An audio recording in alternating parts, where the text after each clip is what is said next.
This podcast, among many others, is a part of the Pulse Podcast Network. Head on over to pulsepodcastnetwork.com or download the Pulse Podcast app on iOS and on Android.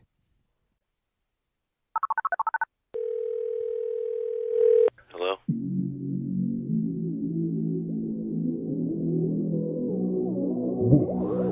Is Wrestling Reverb.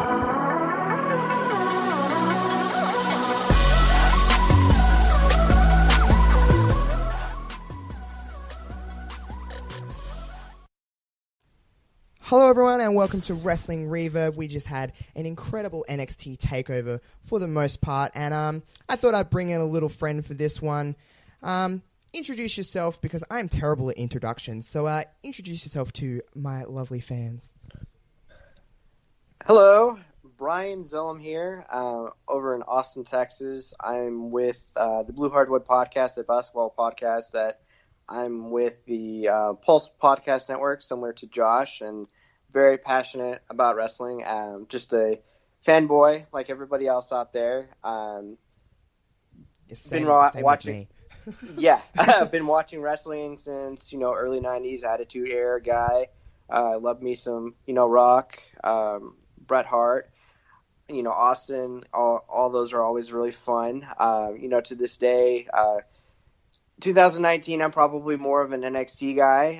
Obviously, the main roster can have its moment, but I'm very happy that Josh provided me the opportunity to hop on and really recap the show for you guys. Yeah, so we were just having a little bit of a pre-chat before. I mean, a little bit. It was probably like 40 minutes of pre-chat, and I could have probably went for hours just chatting about wrestling because, we both seem to have a very strong connection to it.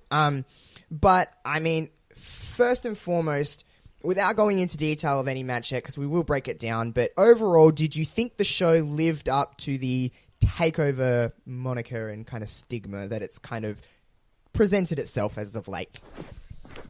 Man, we were talking about this before we hopped on, Josh. To me, I looked at it as, does it fit in my top 5 takeovers right now? And I would say no, because I think for me, my top 5 takeovers are the 2 Chicagos. I think you go Brooklyn 1, Dallas, and New Orleans for me. Mm-hmm. And then I'm not really sure what my back end are. It's possible this one could maybe make like the lower tier, maybe like around 9 or 10.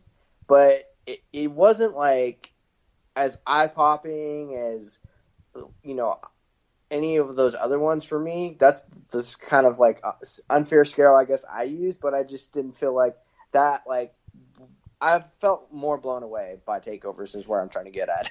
Me too. I kind of said to you, briefly before, but we both agreed that you kind of sit back and you watch any wrestling event and you feel that feeling of, oh, I just watched something that was just really, really awesome, or it was really good, or it was bad. And this show definitely wasn't bad. I just think that overall it was a really good takeover, and like you said, I don't think it fits into my top 5. My number 1 will always be Brooklyn 1. I just think that had, obviously for different reasons, it felt very different to anything NXT had done before. It was kind of like the coming out party for NXT in a sense. So I think with this one, it just here's the double-edged kind of sword with takeovers is that because they've been so amazing in the past, is now we hold them to a standard that is slightly higher every single time because they keep, trying to raise the bar and, push the ceiling. And yes, that's a great thing because you want to have those expectations for things like this because you want wrestling to be amazing.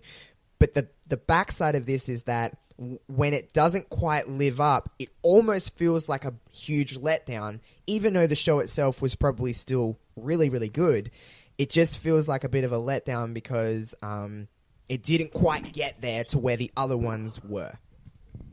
Right. No, I'm with you. And there's obviously times where there was, we talked, before we recorded, there was aspects of this entire card where we felt like they could have done something a little bit different. Obviously, it's not necessarily nitpicking, but just personal preferences is far as what we would prefer for our takeover experience, I would still say this was probably better than a normal main roster card for the most part. So for sure. But I think, like you said, it makes it very difficult when you deliver each time. You expect it to be exactly like that. But at the end of the day, that's kind of unrealistic to ask for each time. So I guess we can't expect that every time. No. And that's, I completely understand.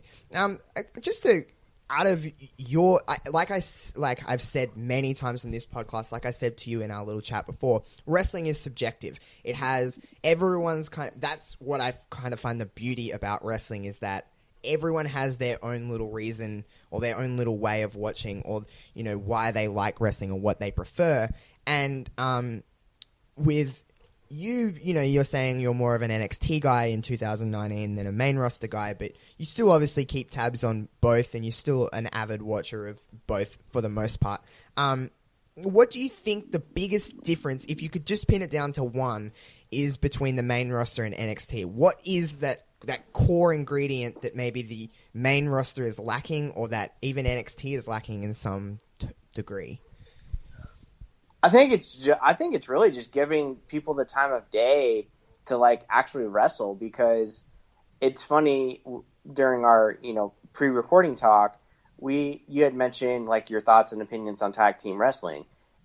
There's no reason the main roster's tag team wrestling picture should be shit, and it is right now.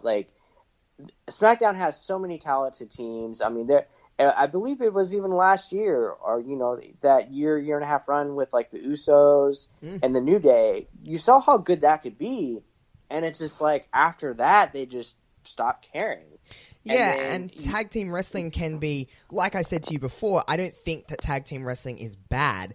I just think that that's just a personal preference for me. But for someone like me who isn't crying out loud about tag team wrestling, it's when it's done really, really good, it really captivates me, maybe more than any other forms of wrestling, because I can really sense, because I'm not the biggest fan of it, is when it is done really well. I know when it's done really, really well, because I'm almost not looking for it to be really, really good. And I think that when the disconnect between the takeover tag team matches are always delivering, and then for the most part, it's both Raw and SmackDown. The tag team championships is struggling to get on a pay-per-view. And WWE are hosting 13, 14 pay-per-views a year, and they're just usually relegated to the kickoff, or if they are on, it's typically in between two main event matches, and it's generally quite rushed. And it is a shame, because like you said, you have people teams like the Usos, teams like the New Day, Gallows and Anderson, Sanity, the list, goes on and on and on. But with NXT, across the board, not just with tag teams, but in relations to tag teams, they're getting the time to display how great tag team wrestling can be in this day and age. Yeah, and then just another thing too, I'm glad you mentioned the card placement. The main roster doesn't care about titles, unless it's not at all, because why is the 205 Live title match always just relegated to the pre-show? Buddy Murphy is so good. Mustafa Ali got called up to the main roster for a reason, because he's really good. But the thing is, we would never really get to see, unless you're not an avid watcher of 205, which again, if you're committing, there's only so much of your time that you can commit wrestling all the time. But if these people aren't getting time on the main roster, the casual fan is not going to turn into the pre-show. That's an extra hour and a half of wrestling. Well, you look at tomorrow, wherever you are in the world, it's today for you, but the Rumble is a 2-hour kickoff and a potential 4 to 5 hour show. That's a potential 7 hours of wrestling. For someone like me, I will watch it, but even for me, that's a struggle. And that's someone that loves and adores pro pro wrestling so much, 7 hours is a long time out of my day to sit down in front of a television for any reason, whether it be wrestling or a sporting, whatever it may be. That is that's a long time to ask someone to watch your product. If you're gonna make that potential 6-7 hours, you're gonna make that kind of call for people to watch all of that, you better make sure it's good. And you better make sure that every single person is getting the time to develop, and every single person we should care about. And what the main roster in going back to NXT is that I feel like I care about everyone on NXT. I generally have an emotional investment for whatever reason, whether I dislike someone or I like someone. I have a reason for them to be on my screen. And takeovers go for 2.5 hours, sometimes a little bit more. It doesn't feel like 2.5 hours. I could almost sit down and go, I could watch another 2 hours of this program for the most part, because there's so many other, characters and stuff like that I want to see.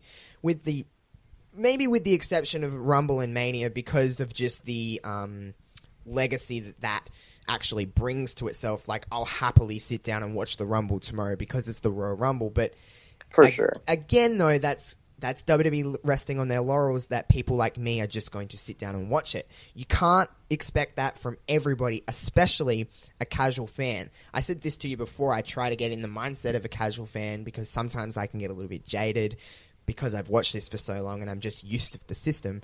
If I'm a casual fan, there's no way in hell I'm taking out 7 hours of my day to watch wrestling. Sure, I'll watch the Rumble and maybe, as, a mainstream kind of person, like if Ronda Rousey's in the ring or something like that, I know who that is, so I might pay attention to stuff like that. But that is a long time to ask anybody to watch wrestling. I think you probably would agree with me. Yeah, absolutely. It's committing your time during our, pre-recording talk. If you're committing, 5 to 6 hours of your time, you look at a product like, New Japan Wrestling, like their WrestleMania show, like start of the year, Wrestle Kingdom. It's very long. It's like 5 or 6 hours, but it's like go, go, go, nonstop. Like, you feel exhausted. Like, oh, yeah. And just like watching, but you're like entertained. When you're watching like a 5 to 6 hour, WWE program, you're just like, God, is this over yet? Or am I to this spot of the card where I can take a piss now? Because you have to find that in a WWE show. But the thing is, even if every single match is delivering, they're not really investing the time where we should expect that any match could steal the show. I know we're kind of going on a tangent about the main roster, but this is where we are, and this is where I'm kind of flowing. You look at the card from an aspect of an outsider. You see 2 women's championship matches, 2 WWE and Universal Championship matches, 2 Royal Rumbles, and a SmackDown Tag Team title match, not including the kickoff, of course. You're obviously, as someone, you're expecting the Rumbles to be good. I think just Royal Rumbles, in my opinion, they're the most fun WWE match all year, guaranteed. I think it's pretty fair to kind of say that in most aspects. But, you look at is there a match on the card tomorrow besides the Rumbles that you are genuinely so excited for it to steal the show? Becky and Asuka. Is that from a pure, wrestling standpoint, or is that from you're hyped about the fact that match is happening, or is it a little bit of a mix of both? I mean, I think it's just really pure excited just because I'm just excited where the story about Becky, where that's going to lead. I don't know if I'm necessarily excited to really see Asuka and Becky wrestle, because I don't think it's going to go that long, really, just because, we've got 2 Rumble matches to try to fit in a pay-per-view. So I don't know how it's going to finish, but I'm just excited just to see it. But anything else, I mean, I really have no desire to see the bar get jobbed out to Shane and The Miz. Like that, that I feel like that's the reason. Like that's a main difference between like the main roster and then like NXT. You're taking a shit on a really good tag team just for like a bit part. I mean, just again, I know Shane McMahon's like the best wrestler in the world and everything like that, but like, do we really have to just job out the tag titles? I mean, shit.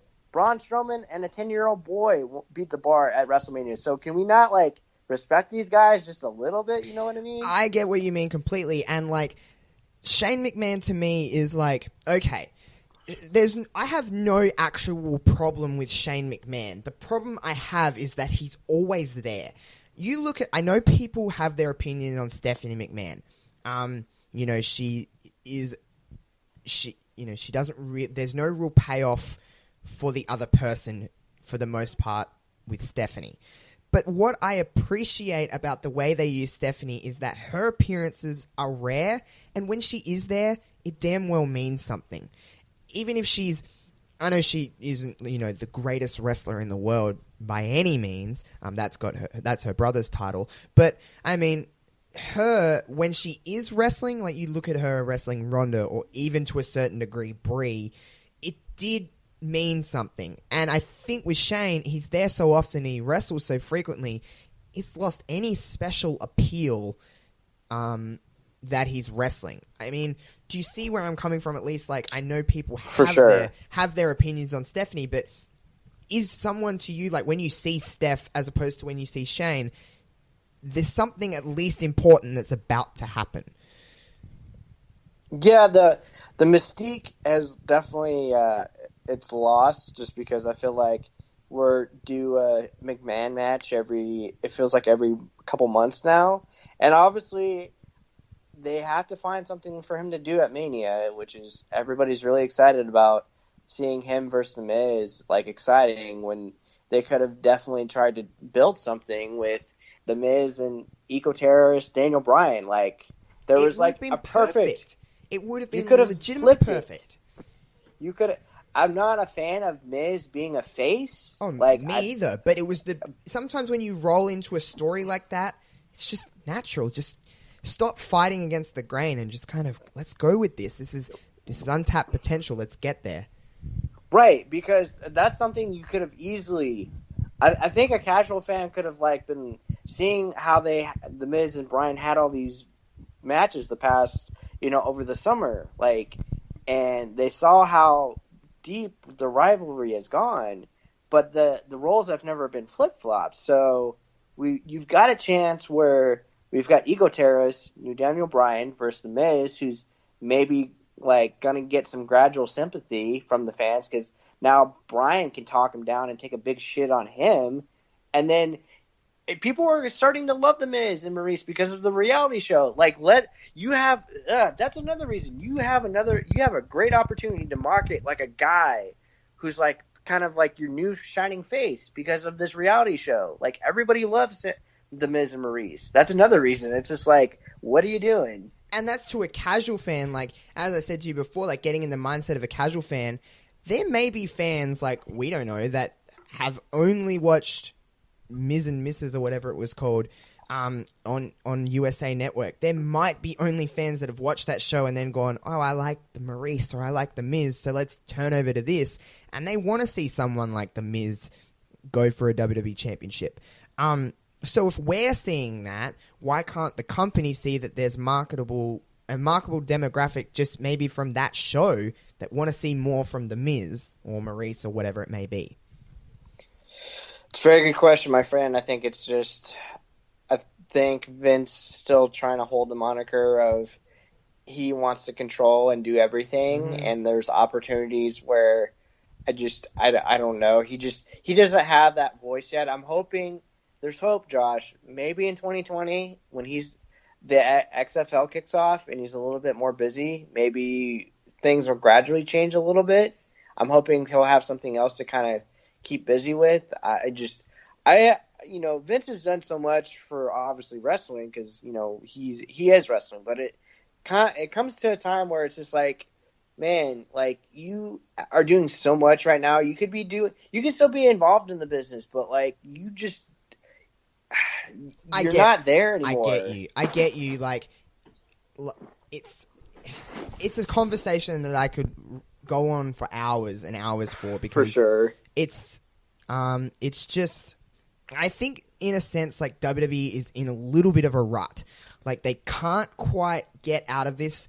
Yes, I'm excited for the Rumble, but that's also the pure wrestling fan in me telling myself to be excited for the Rumble, because I love the Rumble. Yeah. But then it's just, I don't know. The main roster has its issues. It honestly has its strong points as well. But I'm not just shitting all over the main roster, because there is aspects of it that I genuinely am in love with. There's certain characters and stuff like that. But NXT, as a whole, like I said to you before, I'm more invested in pretty much everybody. And, like, we'll start with the tag team match. I know for me, like you alluded to before, I have said in the past, and I said to you in our little pre-recording chat, I'm not the biggest tag team guy, but when it is done correctly, I love it. And this was the perfect example of a really, really super good tag team match. What is your kind of thoughts and feelings and anything that kind of stuck out to you in the War Raiders and Undisputed Era tag team title match? Very, very good. It was short. Well, not short. I mean, I guess it felt longer, but it was actually a lot shorter than some people would probably know. It was like around 14 minutes. It wasn't quite 15 minutes. I was really surprised of the result. Didn't think the War Raiders would win. The Trips puts them on the start and takeover for a reason, because whenever they start an NXT takeover, they just light the crowd on fire, and they're just ripping and ready to go. We talked a little bit about it. There was Takeover Chicago, where they had the great match with Danny Burch and Oney Lorcan. And then there was the Brooklyn Takeover, where they faced Mustache Mountain. That was phenomenal, too. So these guys know what they're doing. Kyle O'Reilly, to me, he's amazing. He's like one of my favorite, just like, pure wrestlers on like any main roster or NXT roster in general. Roderick Strong is great. Obviously, Rowe and Hanson have this great chemistry together, being these big, bulky, huge men that are athletic. The things Hanson can do as someone with his size, good God, like the spot where he did a Bronco Buster on Roderick Strong, to me, if I saw a 300-pound man trying to come at me and do a Bronco Buster, I would probably literally just cry. Oh, me too. He's a big dude, and he's doing things in the ring that most men his size should not be able to do, like the cartwheels and, you know, the suicide dives outside and whatever else it may be. It was, I knew that the War Raiders were really good. I always knew that, but, I mean, when it's showcased on a level, when they're in the ring with another top-tier tag team in the Undisputed Era, it really shows the stuff that they can do as a team, as individuals. I just thought that, like, the flow of this match, yes, it had its, you know, of course, with any kind of tag team match, there's always going to be, with any kind of match, there's always going to be a little bit of, you know, rest holds, getting some heat on some people. But for this match, it was a pretty constant pace for the most part of this match. Or in my opinion, anyway, it was at a fairly constant pace. And like you said before, you said it was a little shorter than most. Did you say that? Yeah, I mean, it was short, but I'd really have to go back and see how long the other matches are. It maybe they're getting like 5 more minutes on those other matches, but I'm not 100%. But it just felt it wasn't the shortest match on the card, but the rapid pace of the match obviously was done really well. Mm-hmm. You had just mentioned, you know, with O'Reilly and Strong. And then someone like with Rowe and Hanson, you can't really sit there and do like power moves and holds the entire time. So there was this constant tags in and out. It didn't feel like if there was, you know, hold in there, I can't even remember it. So they did it like overall really well as far as the pace. They spaced it out. Whoever put the match together obviously did a great job. Rowan Hansen did great power moves, like throwing each other around on Undisputed. I know the spot where they did Undisputed did the high-low on Hansen and he kicked out. I was a little surprised about that. And then I was expecting O'Reilly to kick out of the Fallout, and he didn't, just because the spot was kind of weird because Strong rolled out of the way like he was really far. Like I was expecting him to come back and like in the picture and get the last second breakup, but he didn't. So I was like, oh, okay, so we're doing this now. Yeah, and I agree with you. I thought I don't want to sound like a dick at all for saying this, but out of all of the spots to end the match, that didn't seem like an ending spot.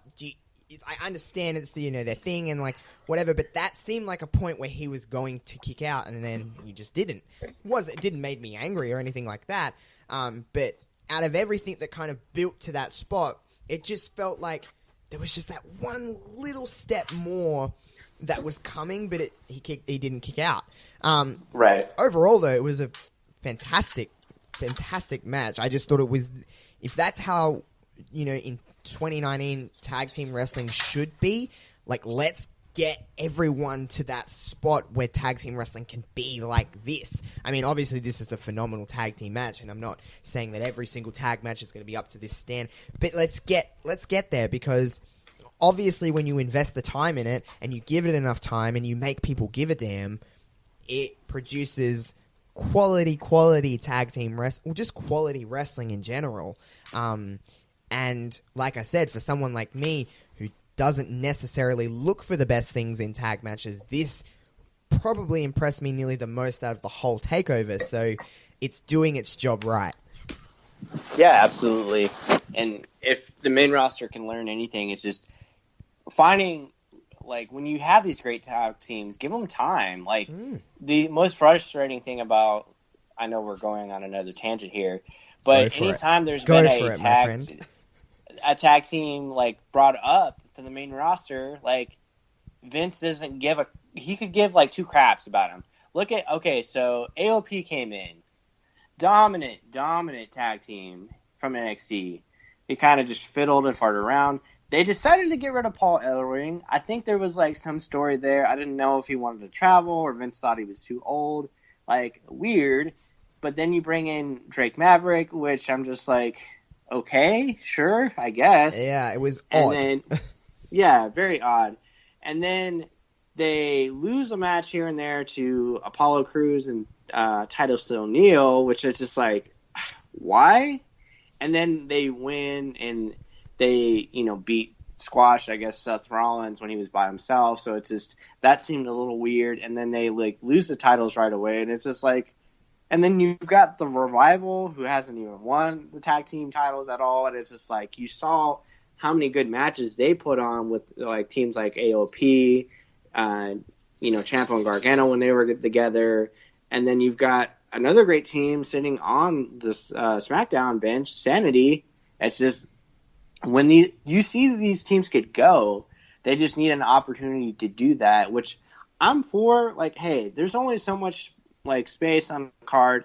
I get that. I understand. But like, if you're going to just call these guys up and do nothing with them, just leave them in NXT, where I would rather them build because like there's plenty of time on NXT television, and then there's spots to fill, especially when I know we went through kind of the tag team division in NXT, and it does have somewhat amount of depth, like you said, with Lurkin and stuff like that. But I think like with I just randomly thought of this question, and I could be completely swinging left of field, and you could call me an idiot for this, but do you think that with the depth that WWE have put into their women's division, and it gaining more time, and it gaining more interest, and it becoming a main event, do you think that hurt the tag team division just because it's almost to the point, I'm not saying it is in comparison with wrestling ability and stuff, but where the women were 5 years ago,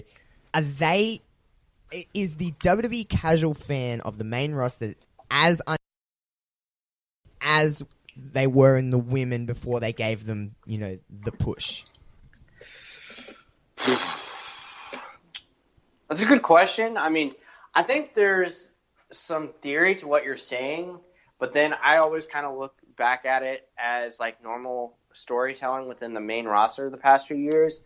They really, if it's not, the main title or main titles, it seems like the booking in general doesn't care, because you go back to, a couple years ago when they wanted like the main players, like who are normally the A players, to hold like the second tier titles. Like you go back when Daniel Bryan and John Cena won like the second tier titles and WrestleMania, trying to build those titles back up because really nobody cared about them.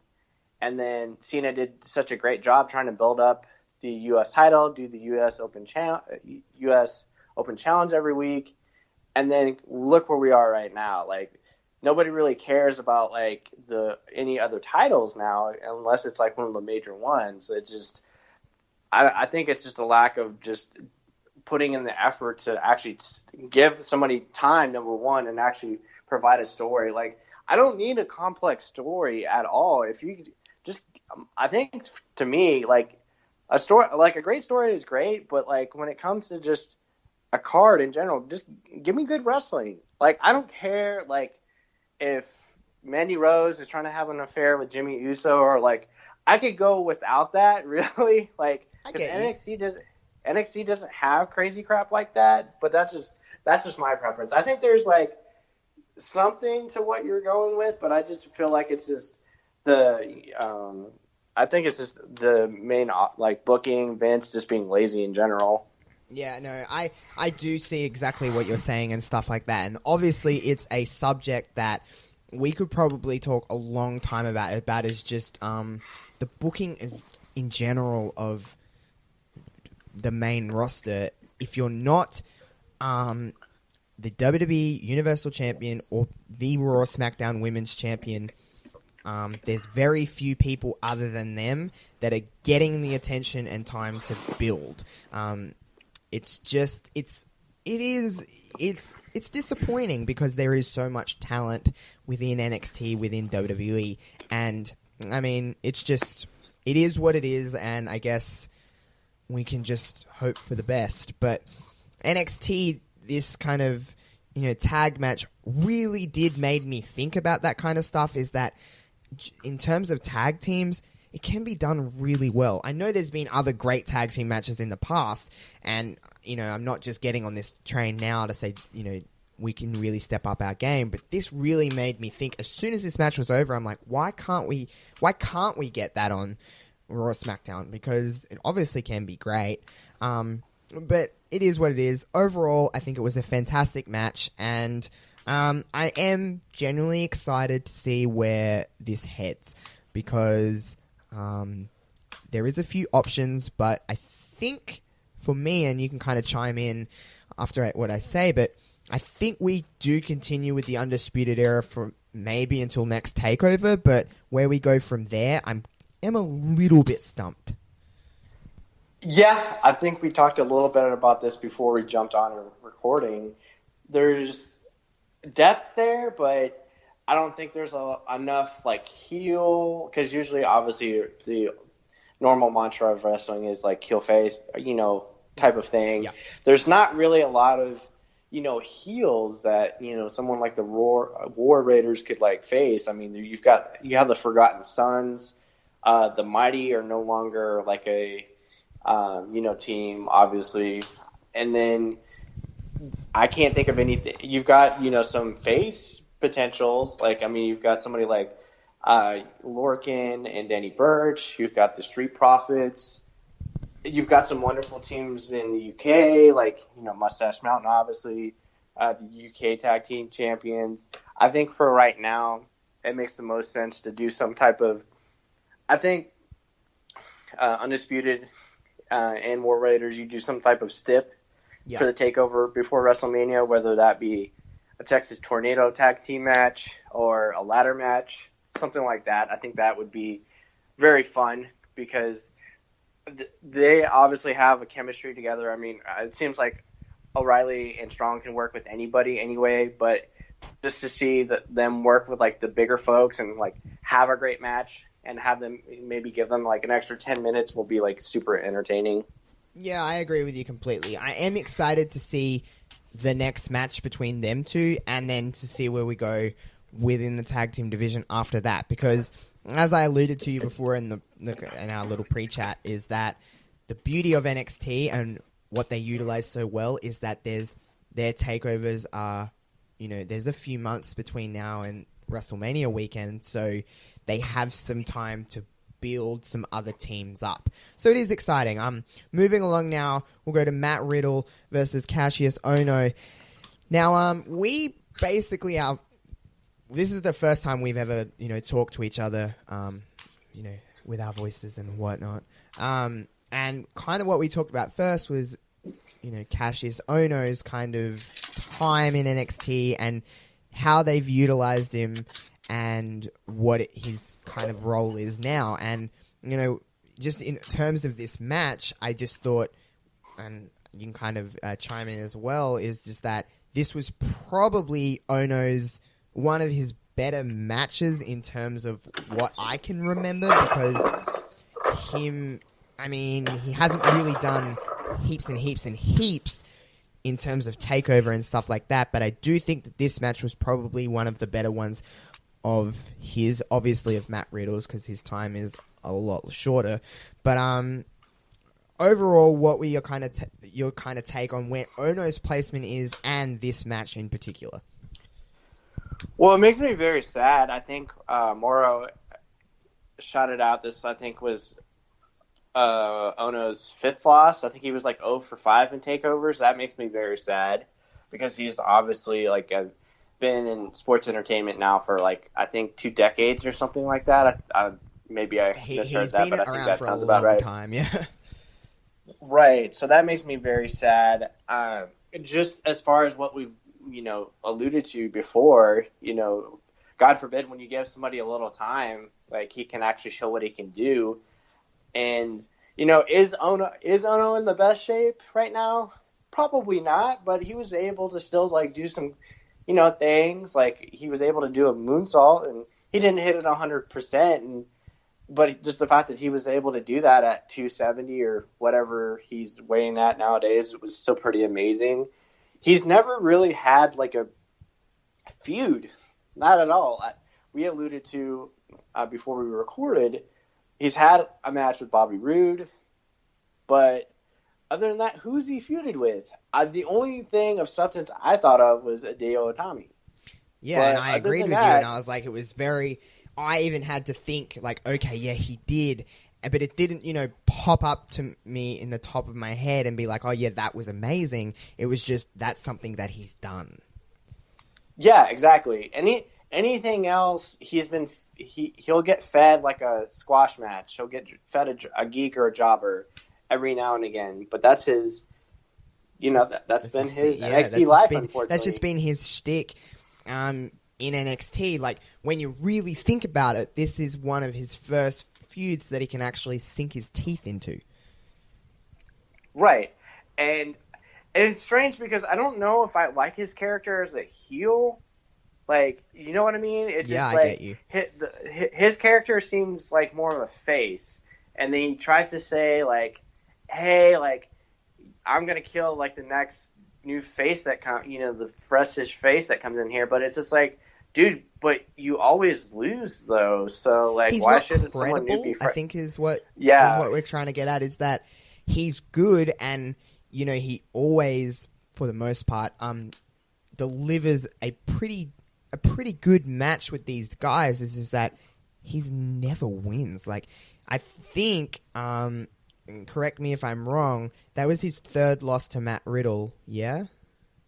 I think it was his 3rd. Yep. Yeah, so, like, I mean, if he's losing 3 times to Matt Riddle, and then, we move Ohno on to someone else, like another new face maybe, how in the hell are you and I meant to believe that Cassius Ohno is a credible threat to whoever he is facing in the ring?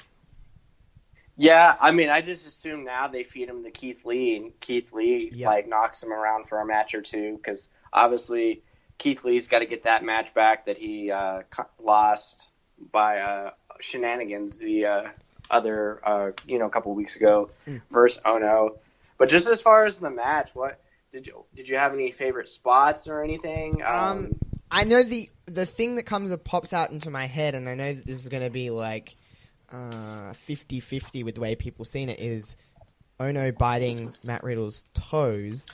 That was it was unique, I guess is the word. And I know some people were like, what the shit is going on with this? And then other people were like, this is the most amazing thing I've ever seen.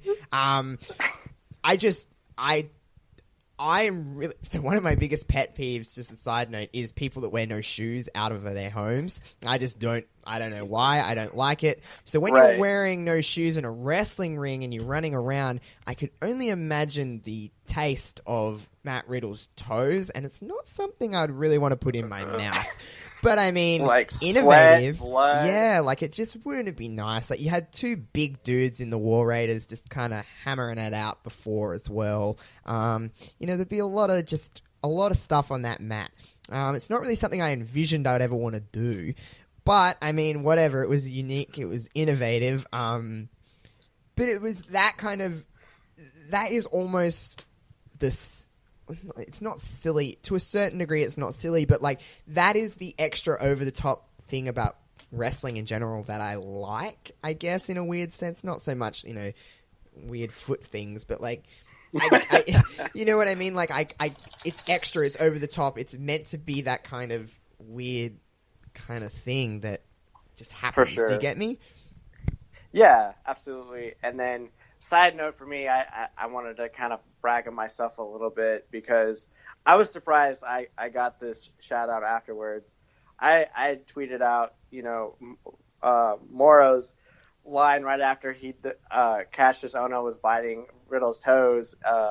He just said it in such a way. It just, I'm still like laughing. I'm laughing at it as well. I'm trying to hold it back so you can get out your thought. Yeah.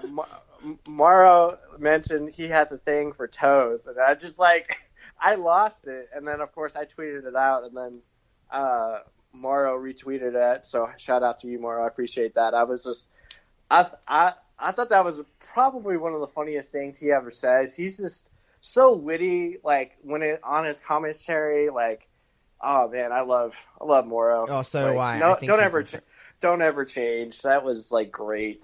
He used to have some, when he was doing like SmackDown and that, he used to have some zingers. I mean, he still does now, but like, I just remember when he was commentating and he would say like, this person is eliminated faster than an Instagram story or something like that. I love his just take. He's a lot of pop culture in commentary, and sometimes you need that because commentary gets so robotic, especially on the main roster. For sure. It's just like they're reading like this off a script. Like, do you know what I mean? Like, it's just like, sometimes I get there's time and a place to be animated at a commentary table because sometimes you don't want to take away from the match, but Ronaldo finds that balance so well. With stuff like that, like, he says things like, with the toes and stuff like that, and it just fits so naturally. He doesn't overdo those kind of lines where it's just, he's dropping line after line after line after line. He just picks and chooses his spots.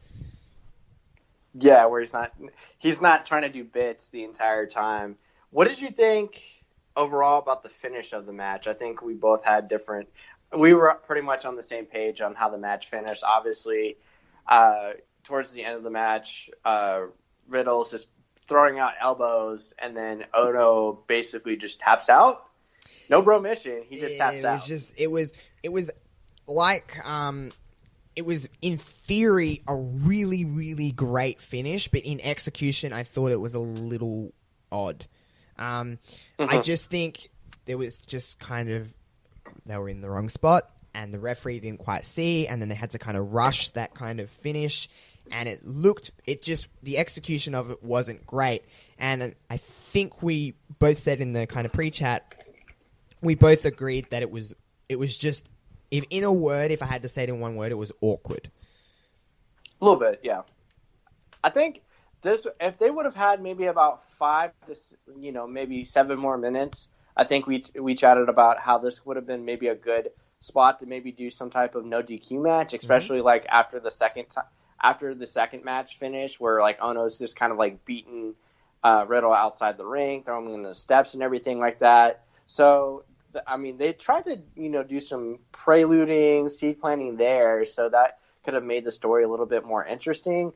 Just because like if Riddle was like smashing him like on a chair or on a table or something like that, that could have made it a little bit more violent and vicious, and then you could have been just building up Riddle a little bit more, like making him seem like a badass. It just seemed really weird that Riddle was taking a lot of damage with Cassius, just because he's not very credible, obviously, at this point in his tenure with NXT. But Riddle's a very interesting character. I think we're kind of on the same page on his character and development, where he's very entertaining. He's energetic. We love what he brings. He has this like fun aura. We're just not really sure at this point if he has like that it factor where he's really going to be that. Yeah, I agree 100%. There is obviously an appeal to him, and I get why people like him.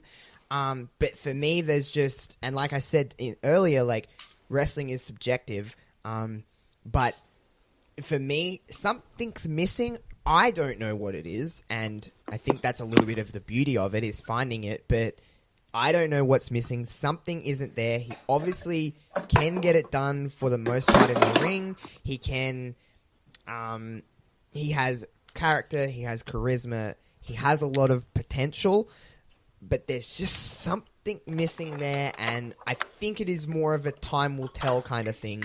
I don't think he's in made main roster star by any means yet. I think he has a lot of developing to do, and I think honestly finding himself within the NXT system obviously it won't hinder him at all when he eventually goes up to the main roster, and that's still a long way away in my opinion for him.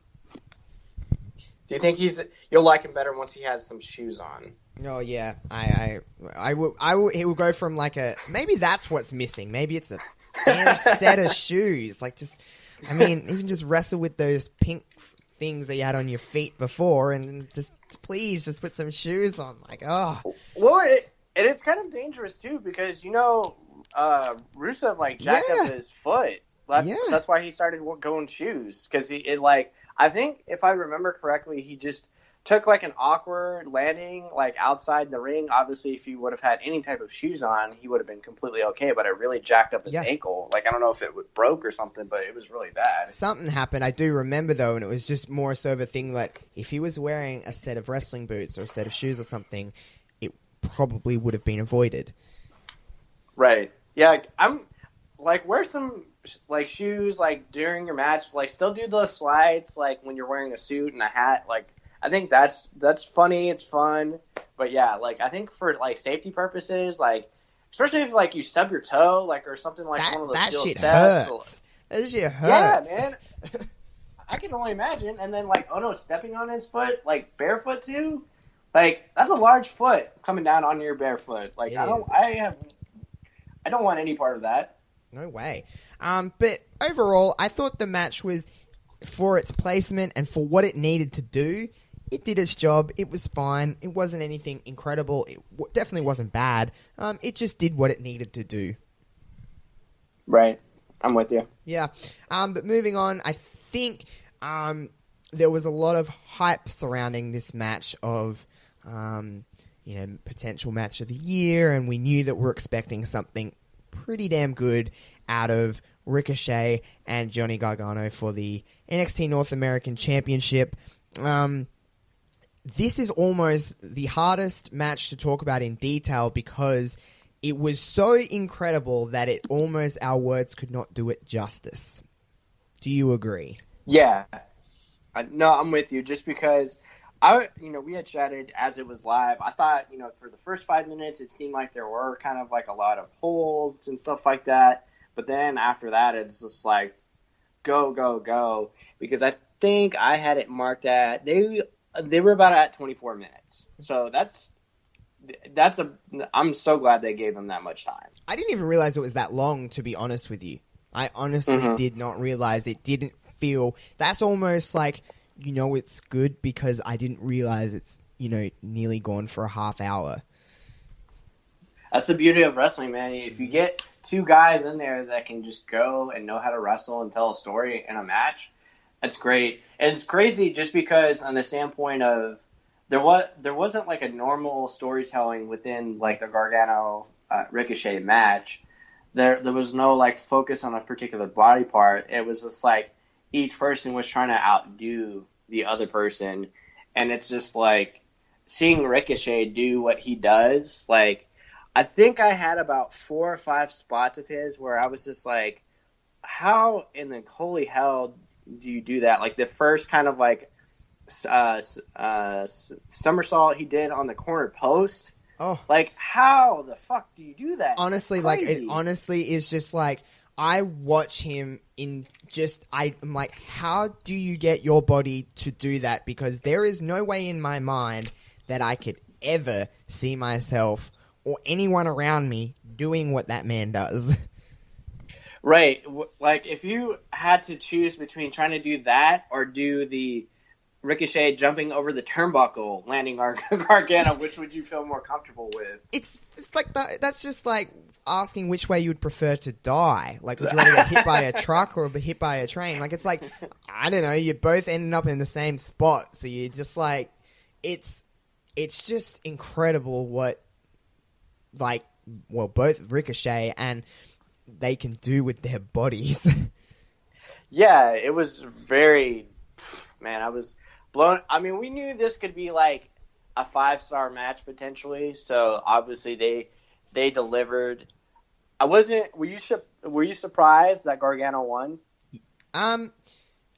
Okay, so I'm a big Johnny Gargano fan, and do you know when you're like, looking at any kind of match, and sometimes the want overtakes your brain. It's almost like your heart taking over the brain. And I was going into TakeOver all week going, Ricochet's got this one. So for FYI, like, wrestling airs in the morning in Australia, so it's like 10 o'clock in the morning when this is airing. I woke up maybe an hour before TakeOver, and I was like, I don't know why, but I think Johnny Gargano is going to win this one. And in my head, it was just more so, I think my heart is overtaking brains at this point. So in a sense, I was surprised just because of how much I wanted Gargano to win.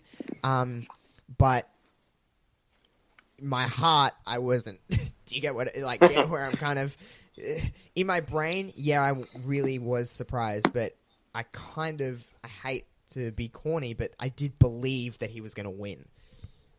I think he was due, obviously, for storytelling perspective, and I think it adds to the allure of the Gargano-Ciampa saga for sure. Obviously, we'll talk more Ciampa here once we get closer to the end.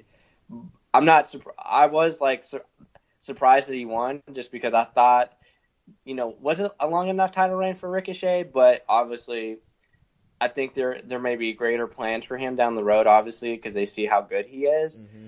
I think it was like the finish. We talked about it as it was going live. Obviously, I think it was about halfway through. Gargano does like the Ciampa bit where he's ripping off the mat. That kind of exposed the cement. Obviously, That was like a prelude the entire time. That's all. I do appreciate that within, like, Gargano and Ciampa always did that in their series of matches last year, kind of like a prelude to something, like, hey, like, we're gonna do this now, but this is gonna be a big factor later in the match. So obviously the finish, Gargano hits Ricochet with a brainbuster outside of this exploded cement. And then he hits him with the slingshot DDT, and oh my god, like that spike hurts my head. Josh. Like, it was brutal. God, it just makes me die, because I was like, dude, how can you just take that right on your neck like that? But props to them, because they really did. It's hard sometimes, like I say with like takeovers and stuff like that, even with just specific matches, like it's hard to live up to the hype, and that match really did. It takes two very elite talent to do that, and do you think in your mind, just saying like, I know it's early, but do you think in, December of this year, we'll be still talking about this match, about how great it was? I know that's really hard to say because there's no way to predict the future, but, when we seen Andrade and Gargano last year, I had the sense in my mind that, like, this match is going to hold up at the end of the year. Do you see that with this match this year? I think it has a chance. I would say it's not my favorite Ricochet match within NXT. That was when he faced Velveteen Dream at War Games. That's like my favorite Ricochet match, just because I felt like there was definitely a better there was charisma. Obviously, there was like chemistry between them both a little bit more, in my opinion, opposed to Gargano and Ricochet. I think this will still be. Man, I think it will. It's obviously harder to say, like, what do we see in the crystal ball, like, in January. I think it has a chance. To me, I still preferred Velveteen Dream versus Ricochet, but maybe that's me being like well, a very... for me, it's different again, because I actually preferred Adam Cole and Ricochet. Really? Okay. Yeah, I really enjoyed that match. I thought... obviously this match was really, really good. I'm not taking anything away from this match, but like you said, I feel like, even with Velveteen as well, I feel like they clicked a little bit better than Gargano and Ricochet. Not saying that they didn't click, I just feel like the chemistry was a little bit more there for Cole and Ricochet, in my opinion. Yeah, I think it would be... You'd probably spend like 3 hours trying to like order them in some type of. I don't know like what the right answer is there. No, I think because everybody will. Like we said, wrestling is subjective, and we could ask probably 3 different people, and every time they'd be in a different order. Right, because I think we could try to do a podcast, and it would be at least over 3 hours, probably like an hour on each match, like trying to present a case, but. Yeah, I love the match. I mean, I think it'll have a chance to stand, like you said, just because we always kind of hold that one match, like you said, the Andrade Gargano match was like 5 stars, obviously. And you just knew, you just had that feeling of when we watched that match, it just put the stamp on that, and you're like, yeah, this was really special. I don't know if I got that feeling, I think, from this match, but... there was a little part of me that didn't, in a certain degree. Mm-hmm. Let me ask you this. Would you have felt maybe it would have been a little bit more special? They wouldn't have done this, but like thinking out loud now, would you have preferred to make Gargano Ricochet the main event and then stick Alistair? Literally just thinking of that, I was like, because in terms of Andrade and, Johnny last year, that was the main event. That put the that was the stamp on the whole card. As opposed to this was literally in the middle of the whole show. You still had 2 title matches after it. You had 2 matches before it. I honestly think could have made a little bit of a difference because you have Johnny finally win that championship in a main event match. It does feel bigger, but then also. Just to ask you, do you think Johnny Gargano is a very convincing heel? See, and then he's kind of, to me, I still don't know what he is, because he's almost kind of like half and half right now, because he's like, I guess his new moniker is Johnny Takeover or Johnny Badass, where he's like committed to being embracing the dark side, but he doesn't really act like an a-hole. Like, you know what I mean? Yeah, no, I get you. And there's still a certain part of him. I think he is a more natural babyface. I think he is I've always gravitated more to a heel character just throughout my years of wrestling. I've always liked heels more just statistically. But for me, it's to the sense of, like, Johnny Gargano to me is likable. He is the everyday man. And he is the guy next door to a certain degree, and I just think with him, he was a very natural babyface, and although I do think he's an okay heel, he is not a naturally hated guy. It's very hard to dislike him. And even in the sense of coming out to this match, his entrance to me is still a face entrance. He still has that appeal of like pandering almost, and that's not a knock on him. It's just what he's naturally good at. He comes out and he looks happy. He looks like he wants to engage with the fans. So to me, there is a little bit of a disconnect of, am I meant to not really like this guy? Because to me, the only thing he's really done wrong was attack a guy from behind. But, I mean, whatever. That was Aleister Black. That wasn't Ricochet. Right. And that was more just because he was like pissed off and he really wanted to face Gargano, which obviously is more seed planning within their storyline.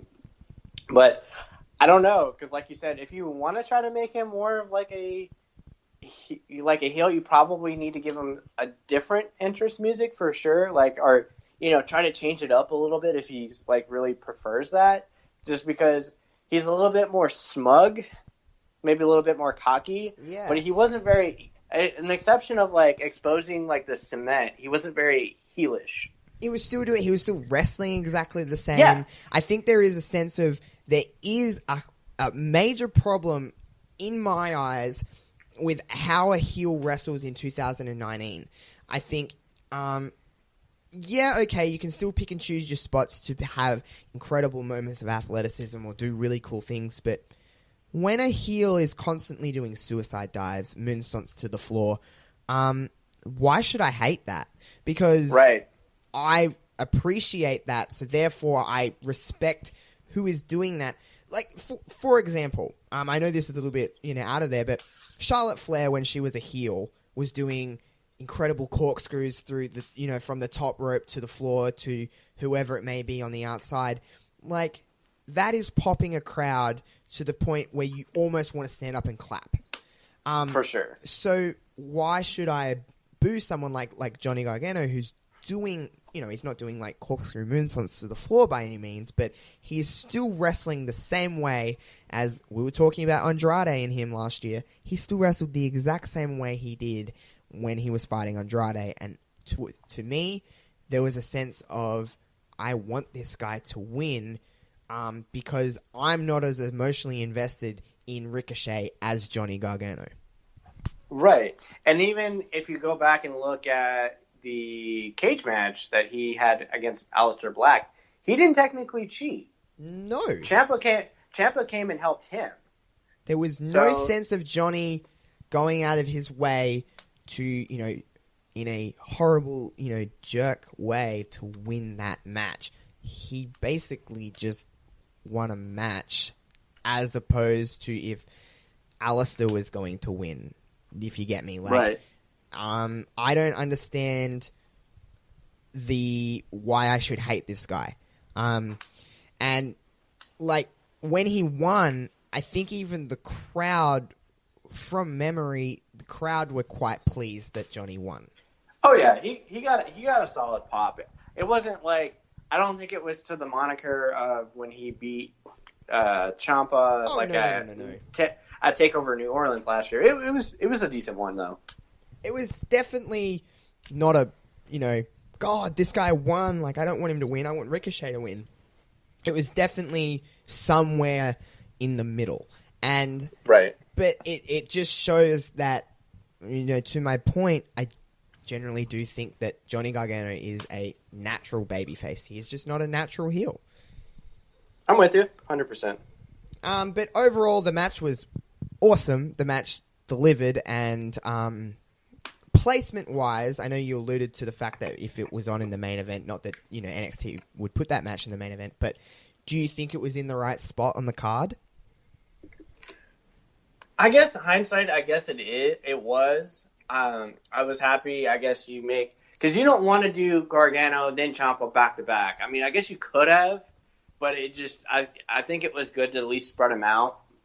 Now that we're talking out loud, I think it would have been interesting to do Gargano at the main, the main event spot, would he have gotten a lot of like kind of emotional pop because it was his first singles title, just because it was also the last match? Because essentially you could have still done kind of like the same ending of the show like they did, which we'll get to here shortly. So you could have done that kind of same ending and just flipped the matches, just because it's like an exception of just because Ciampa was, the NXT champion. That was the only reason to have it on the main event card. Like, yeah, like it wasn't really that we were more invested in match A or match B because of the championship that it was defending. It was the fact that Ciampa was the NXT champion, therefore it's just kind of a given that he'll go on last. Yeah.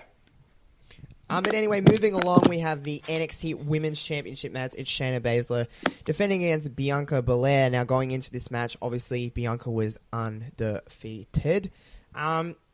Before we get into the match, and before we even look at Bianca in this match, what were your thoughts on Bianca Belair prior? Man, to me, I feel like she's got it. This has been kind of like, man, she's got so many different characteristics. She's kind of like a Charlotte Flair, but then she has like these other she has a little Sasha Banks in her a little bit too, maybe a little Becky Lynch, and then throw in the fact that she's she's very obviously in shape. She's very muscular. She has this great part of her character where she just kind of trots along, swings her hair whip.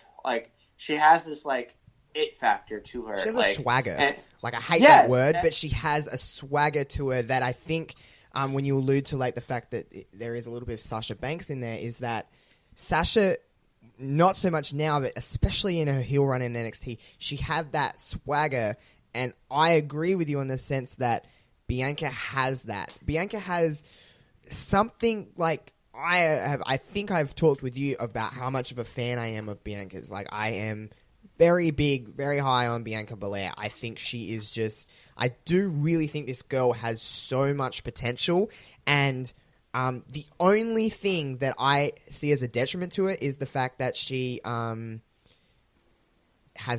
very little experience. And that's definitely not something that she is, in control of. It's just that she is still very new to the wrestling business.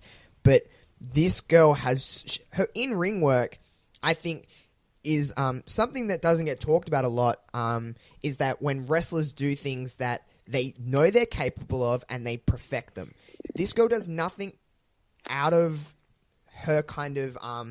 not that saying her comfort zone is very limited, because it's not. She has a lot of different, things to... tricks to pull out of her bag. But, I mean, this girl does what she knows, and she masters them. She's not trying anything crazy. She's not... She understands what it is to be a wrestler in her kind of own style. For sure. And then not having that much experience, I mean, she... who's been the most experienced wrestler that she's had a feud or a couple matches against while she's been up? I mean, Nikki Cross, maybe Mia Yim. Did she have a yeah? But that's what I'm saying. So she's so. I mean, some people say she's a little green, but I mean, she's still to that point where she hasn't had enough.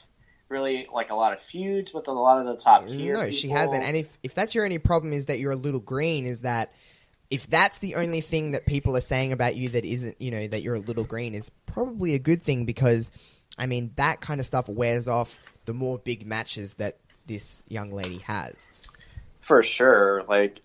And to me, I don't think that at all. I had somebody reach out to me, through social media, as the match wrapped up, and he or she made, a comment where they don't see the big deal, and I was like, man, I don't think we were watching the same match, because if anything, this was the first time that she actually had the spotlight, and she did a great job.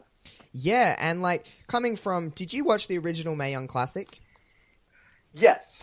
So when she was in the Mae Young Classic #1, she I think she was eliminated maybe in the second round, but I think she may have been eliminated by Kairi Sane. And even in that match, for someone, they used to say a thing in NXT about Charlotte Flair in terms of her athleticism, in terms of her ability in the ring. They used to always say, this girl is so green, but she's very, very good for the time that she spent inside a wrestling ring. I compare, the only reason I say that is because I compare that to Bianca in a lot of ways. Yeah, sure, this girl has to gain experience, but if you're this good at this level, when you've had literally one chance on a takeover, I would be, if I was her in her shoes, I'd be pretty damn happy with myself. Yeah, for sure. Like, her first takeover, like, I think she's had, like, been on pre-show cards on takeover, but, like, this is her first takeover. And she's just, as opposed to someone like Shayna Baszler going into this match, Shayna is someone, like, we talked about the MMA kind of shtick that she has, and when an MMA stuff is done properly, it really does work. It is overbooked and it is overworked in the WWE in general, but when it is done properly, it does work, and Shayna is the perfect example of it working really well. And, she has gotten, from the, taking back, we were talking about the Mae Young Classic, even from then until now, she understands what it is, how to tell a story inside the ring of just domination and, manipulation of the joints and stuff like that. And Shayna knows what she's doing. And I think some people sleep on Shayna in a lot of terms of, because of Ronda and stuff like that. Shayna is a better worker than Ronda Rousey, in my opinion. Oh, 100%. Like, I think right now, this is just me, and then if I want to get people want to slam me on Twitter, by all means, Shayna's a better wrestler, and like she's a better overall package. She's a better talker than Ronda Rousey. She's a better Ronda Rousey to me. Is a good wrestler, and she's naturally very good at this. I'm not discrediting her stuff in the ring, but you put Ronda Rousey in there with someone who, is green, who doesn't know what they're doing, I think Ronda would get lost. Shayna Baszler thrives in that situation. Right. So I guess maybe we need to propose this, like a poll question on social media. Who would have a better match with Sasha Banks for the Royal Rumble, Ronda Rousey or Shayna Baszler? That seems like an obvious answer to me. I think it is an obvious answer. Shayna and Sasha, or Shayna in general, but Shayna and Sasha would absolutely kill it because it's two people that know how to compose a wrestling match. Whereas while Ronda is very good within the ropes, she needs someone to lead her. She's a follower, and that's not knocking Ronda. She's only been wrestling for 1 year. But she is wrestling at a higher level, and as a champion, in my opinion anyway, a champion should be able to work with pretty much the entire, in this case, division, and get a solid match out of every single one of those girls. And for me, Shayna does that. Ronda needs people that are at a higher level. For example, a Sasha Banks, a Charlotte Flair. Yeah. I think, as the Ronda Rousey story wraps up potentially, like after Mania, I think everybody will be, it'll be like 5 stars overall. I mean, to me, I think it was like, I don't want to just take a complete shit on what she's done. Oh, me either. I'm definitely not trying to do that. But to me, I think, like, if you look at it from a total package, I mean, obviously, like, her biggest, like, pop, like, everybody was so excited Stephanie McMahon finally got her comeuppance, right? Like, that was the biggest thing. Like, everybody was so excited about that. And maybe we just like WWE push her like a little bit too soon? Like, did we have to just rush her into the title picture like her second match? It was literally like, really? her second match, and she's beating Nia Jax. Oh well, yeah. She won the title from Bliss, so that would have been her third match, but it was her second singles match. Like, I understand where WWE's mindset may have been, because maybe the plan all along was for Ronda to come to Mania this year and, you know, kind of move into a different role. So I understand where their mindset was, but why couldn't Ronda have a few matches, you know, before beating Alexa Bliss, who they essentially kind of just took a shit on? Dropped out. For someone they built up for, you know, a solid 2 years, really. Bliss was built up to be the number one female heel in the company, and you look at where Alexa Bliss is now, you probably couldn't say that about Alexa Bliss. I know people have their opinions on Alexa Bliss's in-ring work, but like it or not, that girl was the number one female heel for a long time. Like, she was the champion on both SmackDown and Raw for a solid year. And then you have Ronda come in her second singles match and beat Bliss in 4 minutes, and Bliss got little to no offense in on Ronda, and Ronda wins the championship, and she's, you know, undefeated at this point, heading into the Rumble, and more than likely heading into Mania as an undefeated champion. I just think, as opposed to taking it back to Shayna has lost. It did not hurt Shayna to lose. Right, not at all. And I just don't know where they're kind of... I understand that Ronda obviously is a mainstream star. A lot more people know who Ronda Rousey is than Shayna Baszler. But at the end of the day, what we're promoting is a wrestling match. And Shayna can get it done a lot on a much higher quality...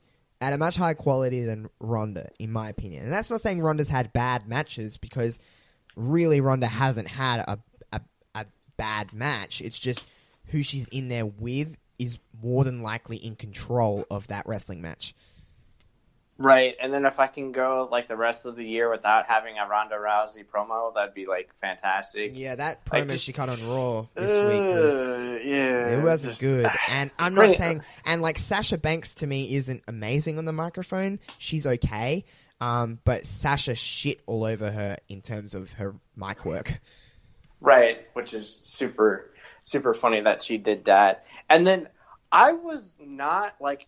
It's funny how a year can change somebody's thoughts and opinion.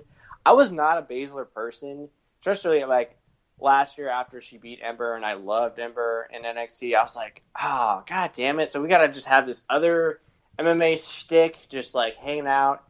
But she's gotten just so much better. Like, her mic work has gotten better. Like, I feel like at first, I was just like, okay, you're kind of like a female Samoa Joe-ish, and you're doing the MMA moniker, but just like her in-ring work has gotten so much better. You can tell where I'm just like, at first I was like, God, I don't want to sit through one of her matches, but now I'm just like, okay, like I believe her. I believe that she could kick my ass. Like, that girl can put you in any hold, or, you know, step on any part of your body, and you're like, damn, that looks... She brings a level of legitimacy to wrestling, whereas Ronda, you would sense that she would bring that legitimacy to wrestling, but I don't honestly think that with Ronda. Maybe it's because she's, you know, pushed as a babyface and she's a little bit more happy and smiley than Shayna, but I look at a Ronda Rousey match and I see it as an MMA star trying to wrestle, whereas Shayna, I see it as a former MMA star who is really good at wrestling. Yeah, and then maybe for me, I would be able to take Ronda a little bit more seriously if they didn't have the goofy ass eye makeup on. Oh, that, yeah. Like, why? My sister is a makeup artist, and my sister is also a fan of wrestling, and every single time Ronda comes on her screen, my sister loses her mind. She's like, what the hell is on her face? And to me, it's just like, if you're not even, you know, sensing, like, why does she look so goofy all the time? This girl looks like she's trying to dress up like Spider-Man. Like, stop it. Well, yeah, and then that's another kind of circling back to WE. Like, like failing to like market. Ronda's she's a very pretty girl. Like, yeah, she is. Show that, like, and you want to try to like market that to like the younger audience, especially young girls. Like, people, like, especially moms, are like, look at her and they see like a normal, like, pretty blonde girl like doing these things. They're just like, oh, but then they see this crazy like girl who has these eyebrows drawn on, who looks like she like has like this crazy, I don't know what kind of look they try to draw. It honestly looks like she has an infection. Like, yes, it doesn't look good. No, and that's coming from two males who obviously don't wear makeup. But even we're seeing this, and we're just like, "What's on your face? Like, wipe that off." Yeah, it just looks stupid. It's dumb. Like, if anything, like, don't have that on, and then it's like glitter too, like, which makes it even worse. So it doesn't look good. And then you even look at it as opposed to Shayna, who we're not even looking for that kind of stuff, because all of her, like, what I like about Shayna, and I was the same as you a year ago, I really didn't like Shayna Baszler. I didn't see the kind of hype with her, and I was like, this girl isn't really that good. But Shayna is almost the opposite end of the spectrum, where it's her look, her aesthetic is all done in the ring. She is a wrestler to me. She's not a sports entertainer. She's not an MMA star trying to wrestle. She is a professional wrestler who knows exactly how to control a match. And there's an art to that, because it can go very sour in a match when people are just stepping on their hands or just working on a specific body part. But I don't know how it is for you, but for me, that is the best of Shayna Baszler, is when she's in those, doing those holds and working on a specific body part, especially in this match where, they worked on Bianca's shoulder. That was the kind of story of this match, but Shayna does it in a way that's so almost is like as exciting as if it was a fast-paced match. Yeah, absolutely. Especially with her MMA background, if she's going to focus on the shoulder, especially, like, she's going to focus on that, do all these crazy holds, like kick it, like, just without any remorse, and then you just hate her even more as a heel, where she's just getting that heat throughout the match, which is super great. And then that helps, like, obviously the person that she's wrestling to, where they can try to make that big comeback after getting all that heat. Yeah, and, like, I think, honestly, this match was maybe a little hurt by its placement on the card following Gargano and Ricochet. But it was what I liked about how this match flowed. It was that almost the opposite of Johnny Gargano and Ricochet, but still maybe not equally as good, but still good. Shayna is, we're talking about Johnny being a very natural babyface. Shayna is a very natural heel. There is no question about that. But what I kind of want to ask you is Bianca a natural babyface? Because in the sense of this match, sure, they were going for Bianca Belair, but were the crowd really emotionally invested in Bianca Belair getting her comeuppance on Shayna Baszler, as opposed to if it was someone who is a, true and true babyface? I don't think not at first, because especially when there was kind of like the shenanigan finish towards the end where Shayna pushes Bianca into the official. She falls down, of course. She's down for 5 minutes. Bianca hits her finisher, and then she throws like a temper tantrum where it's just like, okay, like a normal face would be upset, obviously, but she actually screamed through a temper tantrum like a child a little bit. But I will say, towards the end of the match, once Shayna put the first Karafuda clutch on her and she got up, you could really hear like the fans getting behind her. Yeah. Especially when she almost broke it for the second time. She got up and people were looking at her. You could hear the crowd getting behind her. So I would say at first no, but towards the end of the match, I think they wanted her to win. Yeah, and I agree with you completely, because I find it very hard with, and I don't know if you agree with this, I don't know how you are as a person, but like, I watch wrestling and I generally am sitting quite still unless something's going on. You know, I might get up out of my seat or I might get closer to the television, whatever it may be. I found myself very involved in the finish of this match, not necessarily the whole match. I found myself very much wanting Bianca Belair to win this match, as you alluded to with, you know, the crowd and stuff like that. I was very much being worked by this. I mean, I am a big Bianca fan and I wanted her to win, but I was very much into the finish. I loved the length that it went. I seen a lot of people complain about, you know, she was in there for so long and blah, blah, blah, but that just builds the, you know, just emotional connection between a fan and Bianca, especially where I see this going is probably a potential rematch at the next takeover between these two. I could be wrong, but I just think, if anything, this was the perfect way it could have went, because I don't necessarily think Bianca's ready for the championship yet, or in the sense that Shayna's ready to lose the championship yet. So, it only helps Bianca to get to the championship. I think she is going to be an NXT champion. Whether it happens at the next takeover or not is another thing, or even if she's in the conversation for it by then. But Shayna is just a very good champion, and that match just proved to me why that championship is still on her. Yeah, and then losing doesn't necessarily like hurt your stock, because you look at someone like Ember Moon. It took her three chances before she actually won, like the third attempt, I'm sorry. That's when she actually won the NXT title for the first time. So she had those two great matches with Asuka, obviously. Now looking at TakeOver before WrestleMania, do they look at some type of stip with Baszler and Belair? Maybe. I'm not really sure. And I think right now, even if they do some type of stipulation, I'm sorry, I feel like Baszler will still probably win. I really think the main roster is going to call maybe closer to the Survivor Series, where they do some type of four horsewomen match, like around Survivor Series or SummerSlam. So I feel like even like after, you know, this, Shayna will still probably hold the title for a while, I think. A question that I have for you is that, because it's very different for everybody. Undefeated streaks in wrestling. There is always a certain level of they lose their aura when they lose. Is that going to be the case for Bianca?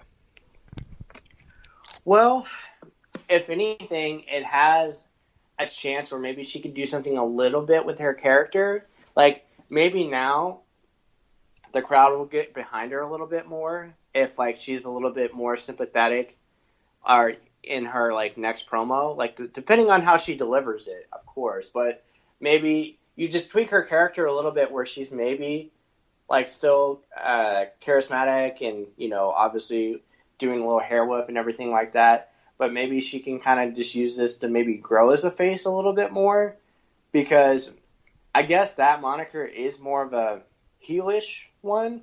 Usually I don't think a face would like market an undefeated streak unless you're like Goldberg or something like that. So maybe there's a chance where I don't know exactly what she could do to like open up the audience a little bit more. I think because of the finish, fans will get behind her a little bit more and want to see her win. It's just a matter of if she can come out in the first promo. It'll be like not next week's show or this coming Wednesday, but it's usually the following one. Like, if she can come out and be like not like defeated but sympathetic and realize, hey, like just spin something different on her character, I think that's where like fans can really get behind her. Yeah, and I do agree with you on that. A couple of things before we move on from the women's division. Did you happen to see Sam Roberts on the pre-show? I saw like the last 5 minutes. Because Sam Roberts went on a little bit of a tangent about Bianca Belair, saying, in his words, I quote him, that this is a waste of an NXT Takeover Women's Championship match. Now, obviously, that he was on the pre-show, so they're just trying to push along the story.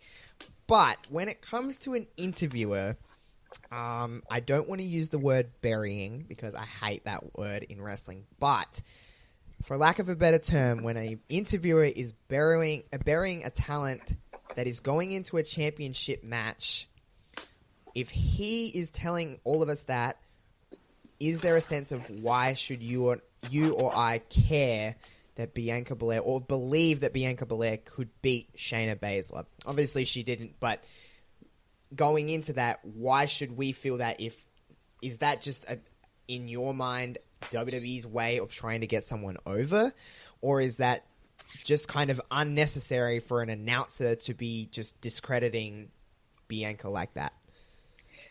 I think it's a way to maybe try to get the crowd behind Belair, just I guess some heat, doubters, haters, whatever you want to say. I mean, but let's be honest, like, who actually watches the pre-show? Not a lot of people. Like, I caught everyone. Like the last.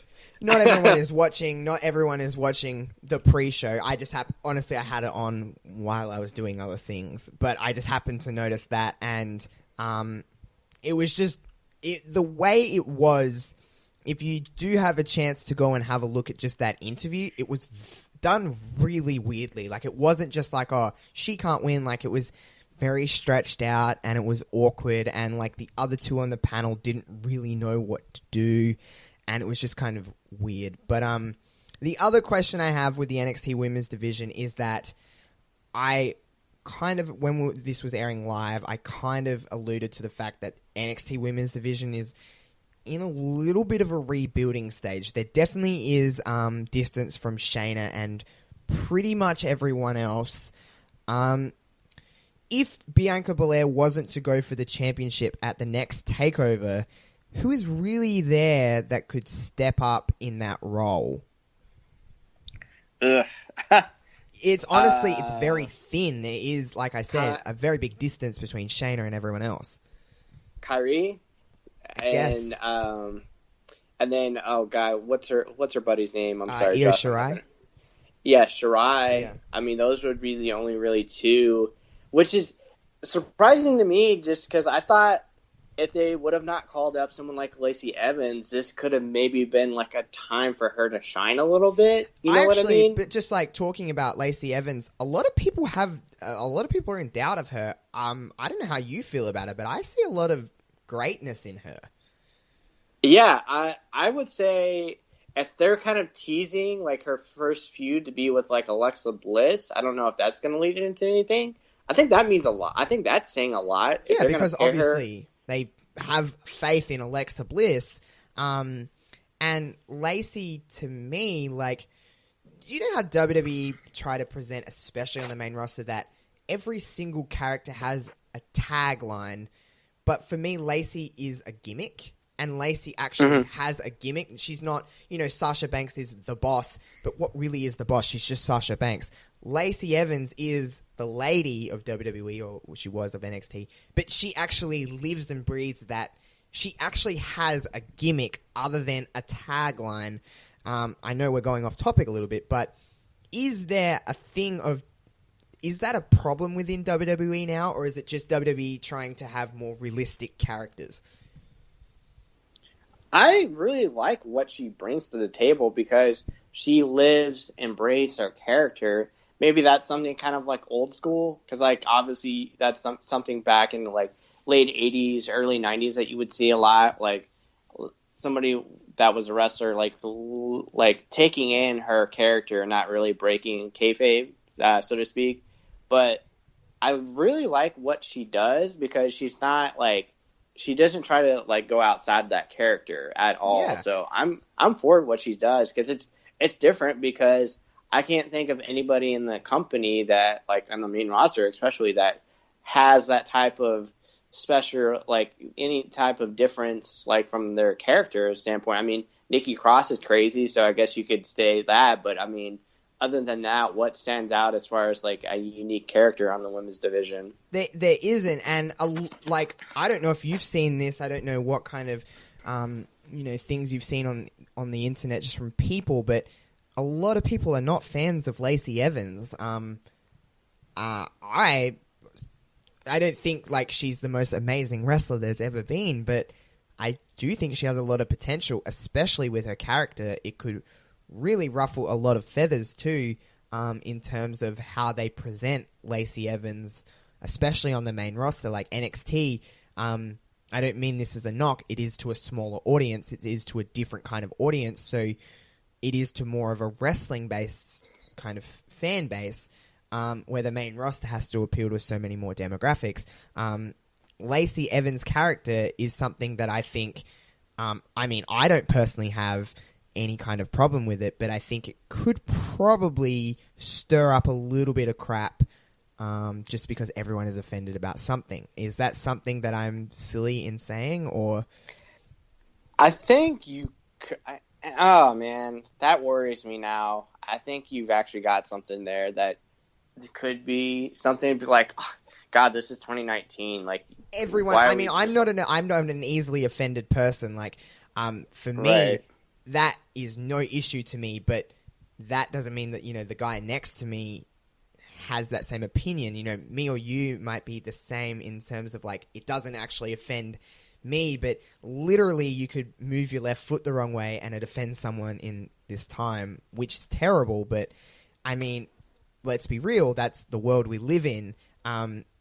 Do you think that's going to be a problem if WWE decides to push Lacey Evans, especially with WWE as well, because they have been known to have a few little cheap ways of getting heat, and WWE love when WWE are being talked about.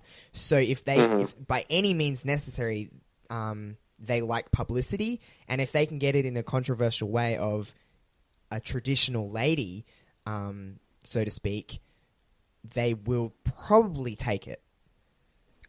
Yeah, that does worry me now that you brought that up, that like people may be like, oh my God, like why are they WWE like trying to flaunt a character like this? But really, I think that's where people have to show like it's wrestling. It's like not, it's not real. It's completely okay.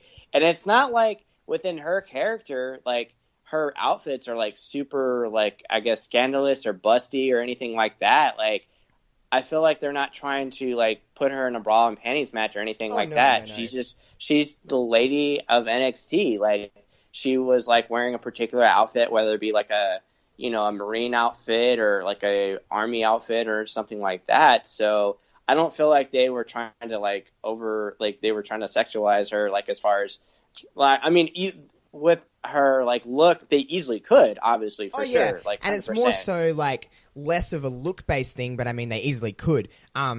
Lacey Evans is I think she's a very attractive lady. It's not that, for sure. It's more so the fact that, just because of how easily this world is offended just with things, like some of the things that, I don't know if you follow Lacey Evans on Twitter or if you follow her on Instagram, some of the things that she puts on there, it's just very, what's the word? It's just, people could look at the things she's saying and being like, this is a step back for women and blah, blah, blah, blah, blah. I don't see it personally, but I just think that the world we live in may, and I just think now that there's obviously more eyes on Lacey Evans, that could become a problem just on a different level. But anyway, moving on from that, the match itself overall for this NXT Women's Championship match, I didn't think it was incredible, but I thought it did what it needed to do. It got Bianca to another level, and I'm just excited to see the both of them in the future. Agreed. So we move on to the main event, and it's Tommaso Ciampa defending against Aleister Black. I'm going to let you take the reins on this one because we're now a little pre-recording. I feel like you had more of the just the gist of this because you were very correct, and I echo anything you even said anyway. But overall, what did you think about this match? 27 minutes long.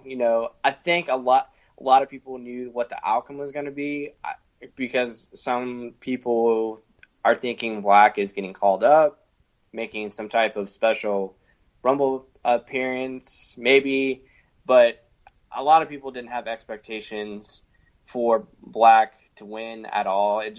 I think from a storyline standpoint, it wouldn't have made any sense at all, especially since, if had Black been like staying, then you could make an argument, I suppose. But from a storytelling perspective, it just wouldn't have made any sense for him to win. Yeah, I agree with you completely there. Yeah. Now, was this like one of my favorite Ciampa matches? I mean, it was good. We're so spoiled from last year, like those three, the three matches that he's had with Gargano, and then like even the Velveteen Dream match was like great. To me, that was the best match at War Games. Yeah, like to me exactly. So if you're asking me, was this match better would I have preferred this match over Velveteen Dream and Ciampa? No, like that to me was better. Not to say this wasn't good, but like to me, I just felt like that had like a different feel. Ciampa obviously like as a singles competitor is like great. He wants you to hate him. He does like a fantastic job at doing that. It's been a while since I've seen somebody kind of like really embrace just being a pure a-hole and just get that heat, like the correct heat, because Vince is always about trying to get that heat, but they force it. But Ciampa does it naturally, where you want to just hate his guts. Like he does it so naturally, like he's so great at it. And then obviously, different spots in the match. Feel free to call out whatever you want, Josh, but. The early, primary story of the match was, about 5 minutes in, Black does a, topo over the top rope and then tweaks his knee and he's trying to shake it off. And then obviously throughout the entire match, Ciampa's just working it. One of the funniest spots in the match is obviously Ciampa spiking Black on the Spanish announce table with his knee. Ciampa gets on the Spanish announce table, does his little... and pats himself on the back, which is just one the of the best greatest gifts thing ever. ever. Honestly, it really is. It's just the little things of wrestling that, obviously everyone's going to notice him clapping, but it's just the continuation of him doing that, and it's just like you just want to hit him. Like you're just like, wow, just stop. But it's amazing, and like it's just a dick move. Yeah, absolutely. And then he does like the kind of right after that, he kind of does like the Black pose, like as far as sitting down in Indian style. And then I felt like there wasn't like a lot of crazy spots after that.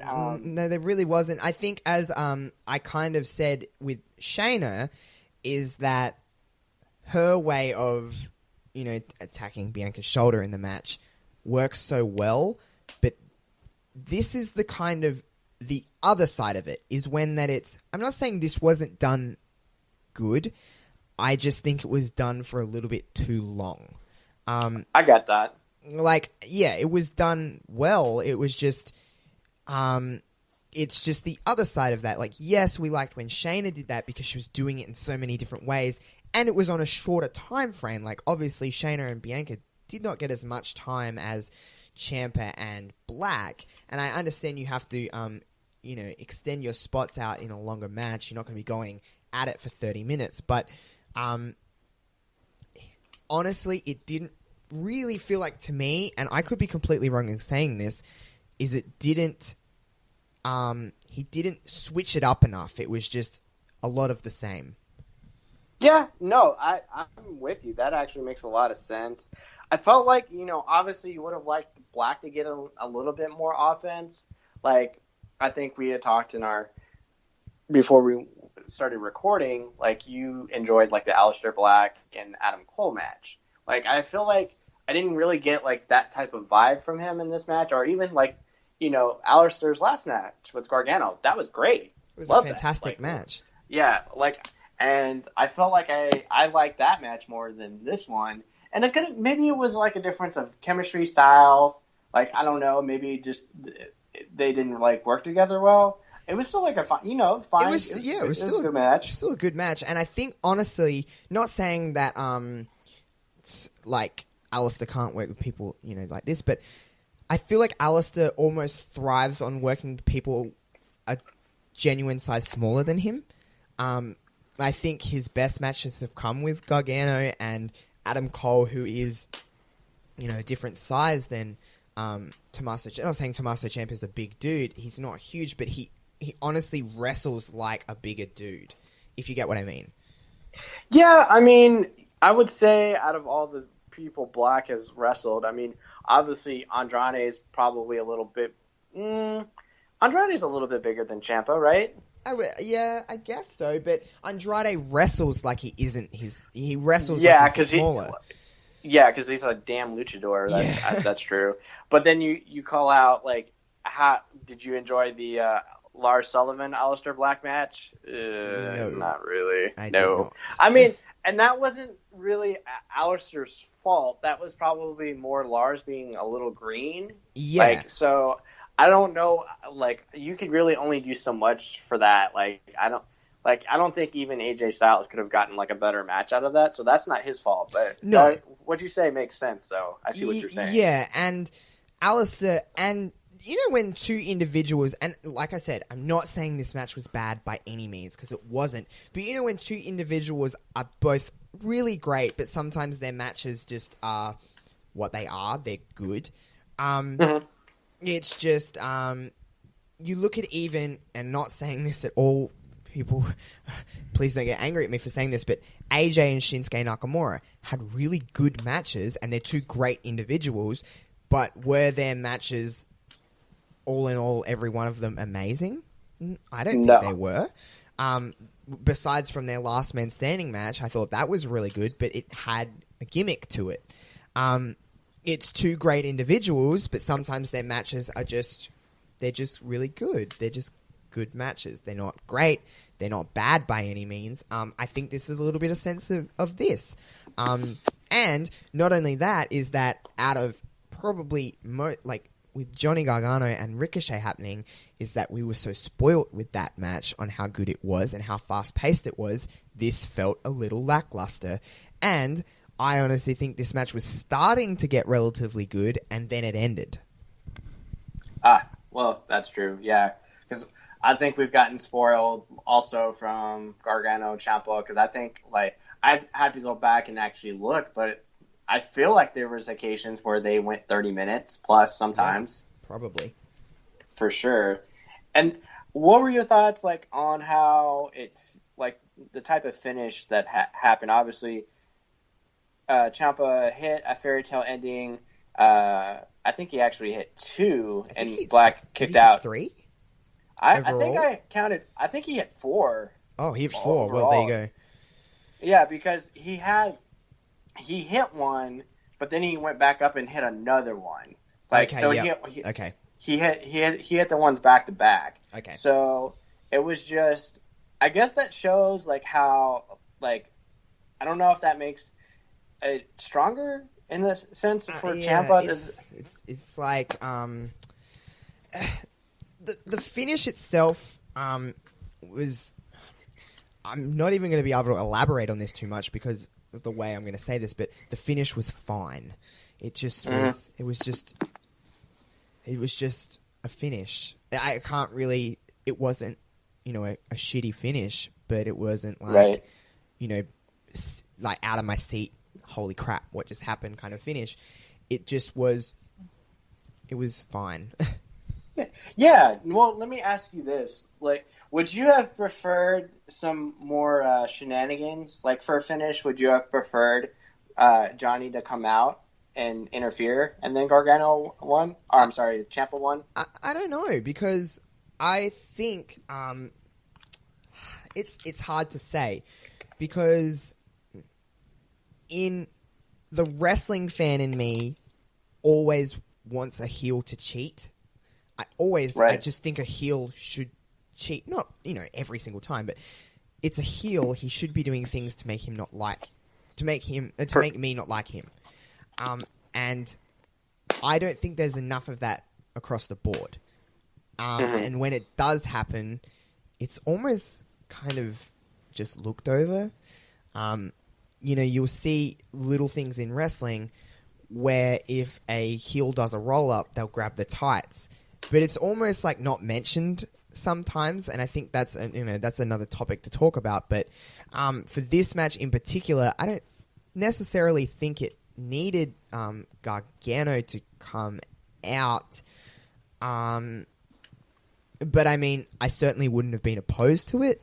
I don't really know how to answer that because it's just it was kind of what it was. I really don't know how to answer that because I don't have an answer for that. I think, yeah, and that's I think you had said, a few moments ago. I think that would have. I don't know if it would have changed my opinion on how the match ended. I think everybody just needs to come to terms as this was, a fine match. It was a good match. Basically, good, yeah. This was part of additional storytelling. That's all this really was. Because if anybody thought this was going to be, if anybody thought this was going to be like a 5-star match, you probably a little, that's not very realistic. Especially kind of a rubber match, type of thing. Or this is almost kind of like a transition match story. Yeah, if you want to look at it. Yeah, and do you know when you have the only way I can kind of see where if anyone that's listening is kind of a little bit lost in what we're saying, it's more so the fact of I compare it to how there's a big champion and then someone beats them and there's kind of that in between time before the next person gets it. It's the transitional champion. This was the transitional match that's going to be sandwiched in between two big matches. Yep. Basically. And then what the next match is, we're not really sure, but no. But it's WrestleMania weekend. They're going to do something big with the NXT Championship.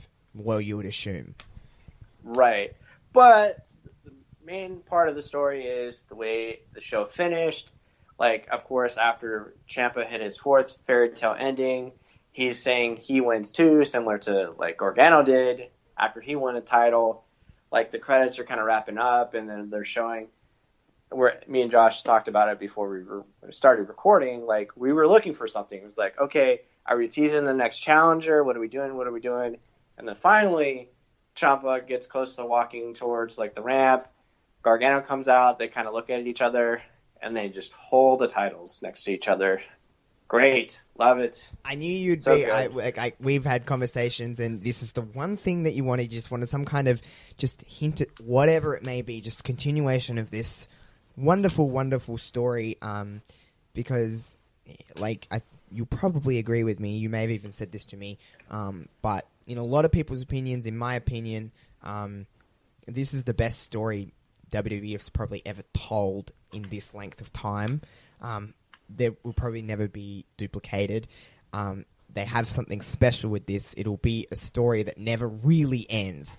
But what I want to, I know we alluded to it in our pre-chat, but what do you think the real end game is here? Because is the end game them eventually having another match? Is the end game them being a team? Is there no end game to this? Is this just a story that will go on forever? Which I'm completely okay with. Oh, me too. Which is funny because, especially after their 3rd match, you almost started to get the feel as okay, so Gargano's a crazy person. And you almost started to feel sympathy towards Ciampa. It really was especially after their 3rd. Yeah, so I was like, holy crap, are we doing a double, are we trying to do a double turn, like old schools? Because very so often does WWE try to do that. Most of the time when they do it, it doesn't work out. Good in theory, poor in execution. Yeah, because the ones that stand out, I mean, God, I think they tried to do something like that a few years ago with Dolph and Del Rio. It just... Yeah, I remember that, and it was it was done really poorly, and it was okay, who am I meant to cheer for now? Yeah, they tried. That's the interesting thing about the story, because now, and it's not like they're tag champs again, so they're they have the highest prestige of titles within the NXT brand. So what's next? It's crazy because it's very hard to answer that question. I know, because there is obviously a part of me that would like to see them as a team again. There's a part of me that wants to see them fight again. But then, is that the thing of, is it just kind of like, if they have other matches, can it live up to all of their other matches? It's hard because they've set the bar very, very, very high in terms of them two fighting. It's just, the lovely thing about it is that this has so many potential paths, and it's just a matter of which path they decide to go down. Yeah, because I don't think they would have the balls to do this, but if they did some type of match where, like, the main event is Gargano and Ciampa versus somebody in a tag match, like, I'm completely okay with that. Let's say, hypothetically, it's Gargano and Ciampa versus Ricochet and Velveteen Dream or something like that. Like, I would, oh my God, like, and just let them go for 25 to 30 minutes.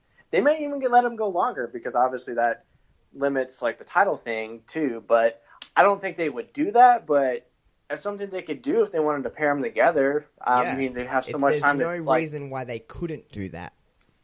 It would be something different for sure because everybody's looking for something different. Like, I mean, they just loaded all these title matches on this takeover. So if they were looking to do something different, they could do that, and it would just add to the story. Like, I'm completely okay with, like, it never ending. At first, it seems like, especially when Gargano was trying to go heel, it had like a Daniel Bryan, Bray Wyatt kind of feel. You know what I mean? Yeah, no, I get that. Like, where, like, Gargano's, like, accepting, like, this heelish role, but then he's going to come back and attack, Ciampa later and try to get the title match. But I see why you wouldn't want that right away, because you want to space that out. So you almost want to just build it back up. So I'm completely okay with them going on this journey forever. I think it would be really fun if you match them back up at TakeOver and just pair them against somebody in the main event. That'd be really fun. It would definitely work, and we have been proven time and time again that whenever Gargano and Ciampa are in the ring together, whether it's on opposing sides or whether they're on a team, it's pretty much magic at this point. Yeah, they can do no wrong. So I'm down with whatever. What do you think? Like, if you had to guess what's next with those two? So me as a person would appreciate something like what you said, but what I think with WWE as a company is that Johnny Gargano and Tommaso Ciampa will probably be having a match WrestleMania weekend. And title for title? I don't know if it will necessarily be both titles on the line, but it will definitely be an NXT Championship match. Title for title could certainly work, but WWE, even in NXT to a certain degree, it's still under the WWE umbrella. They milk everything for what they can right now. Right. I know this is a very big exception to the rule because they have done very good with a long-term story, which WWE in general have not done this well, maybe ever. But I know how the company works to a certain degree, and just my brain is just telling me that they're going to have a match WrestleMania weekend. Will it be bad? Hell no, it won't be bad. It'll be great. But what I would like is for them to kind of distance themselves from having a match. Why can't we draw this out for another 6 months, another year? Why isn't something that, they've done this well with long-term booking? Why can't the ultimate payoff goal be we have a match between these two TakeOver this time next year, if you get me? But WWE, I know how they are, and they want to capitalize on something, why it's still hot, why it's still got everyone's interest, and I just think that they'll probably have a match WrestleMania weekend. And I don't want to say that, but... Yeah, because I almost feel like you almost want to treat it like less is more now, because, like, you want to spread that out a little bit. I mean, I still feel like What was their last match? Was it Takeover Brooklyn? Was that the last? Did they have a was it Brooklyn or was it Chicago? Well, because I was trying to. Okay, Well, so, so 1, 2. It would have. No, it was Philadelphia. Philadelphia. That's what it was. I think. No. Was it Chicago? Chicago. I don't know. Wherever it was. Well, no, because you do Chicago. It was the Chicago Street Fight, and then Philadelphia was the last man. I think the last man standing. I could be wrong, but I think that sounds right. Either, yeah. Yeah, but I still feel like you said, let's long play this a little bit more, and if they had the balls to try to like flip flop the pairing where like Ciampa is all of a sudden like the face, and then Gargano is like the true heel in the story, that would be like amazing if somehow they were able to flip flop. Yeah, no, I agree. Something like that. But like, let's say if they don't do, some type of match versus each other, like what matches do you feel like they would lean towards, like come the takeover before Mania? Like, who would you want to pair with Ciampa and who would you want to pair with Gargano? It's hard to say because, in a sense, what is really, like, when you think about it, what is there for Ciampa to do other than work with Johnny in some way? Like, can you honestly think of someone that's ready to step up to that light? Because I kind of can't, but I don't know if you could. It's hard to... Right. It's hard, isn't it? Yeah, right now, I mean, you'd have to say Ricochet, obviously, because he just lost the North American title, and then he'll be like, well, yeah, I lost my title because of you, blah, blah, blah. There's Velveteen Dream. Obviously, that's somebody I would be, like, completely okay with. Let's see, as far as anybody else, I mean, see, that's also a tough one because... It really is. Yeah, because of all these faces that they have, they're not ready. I mean, they have not built up Keith Lee enough to have that amount of cred yet. Obviously... I know this is going to be unpopular with us two, but is Matt Riddle at that stage yet? God, no, I would not. I feel like he's not. I mean... I don't either, but then in the sense of, like, yeah. I mean, they may want to just push him to the moon, which I understand that from, like, if they're going to try to actually market him correctly, I suppose, but no, you got to give him at least a couple more feuds. I mean, even, like, with a unique character like Black, they didn't, like, I think it was, like, a year. I think that's my, like, totem pole, too. You usually got to give somebody, like, a year at least before, like, a true, like, push title shot opportunity, whether it be tag or singles, like, especially in NXT. I just feel like if they did that now, it would just, I do not want him, like, messing up, like, the champ title reign. I would be so pissed. I agree. And I think that's a huge compliment with I think the NXT championship picture needs to take a look at how the NXT women's division is booked. Because with the exception of Shayna Baszler, really everyone's kind of there for a little bit of time before they're getting a championship opportunity. You take example for, like, Bianca Belair and Ember Moon and stuff like that. And, we had the question of who's really ready to step up with the NXT women's division. It's almost just as hard to predict who's really going to go for the championship the NXT championship next. It really is hard to choose. Yeah, I mean, obviously there's names out there.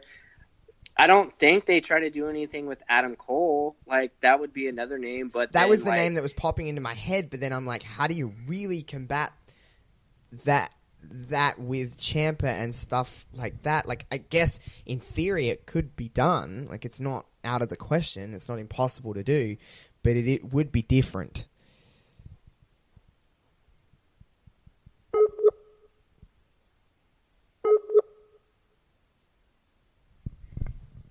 Some type of split or something like that, which I'm sure people are not fans of. So then really the only logical pairing would be, I feel like you do Ricochet versus Ciampa and then Gargano versus Velveteen Dream. Now I don't, and it sucks because that I wouldn't want Ricochet to lose, but then, you know, they wouldn't book Ricochet to lose twice, like in takeovers. No, you know what I it's mean? really it is just it's. I guess what we can look at it from a positive side of things is that we don't know where they're going to go next. I guess is something that is to look forward to. I guess it's the unpredictability of where they're going to go. It's just when we think about it, we're really not sure of what's logical on what, or you know, where they're going to head. But regardless of anything, final kind of opinion, was this show?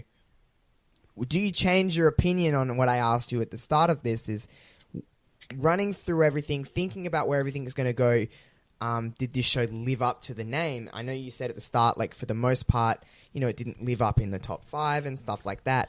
But looking to, you know, the next steps of where NXT is going, where, you know, towards the next takeover, did this takeover do its job of getting us to the next stage?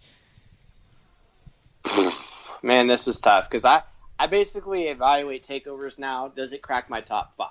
And this one, unfortunately, did not. There's been so many. I mean, to me, I love both. I love both Chicago takeovers. Love the Brooklyn one. Dallas obviously is a great one for me. And then you have Takeover New Orleans.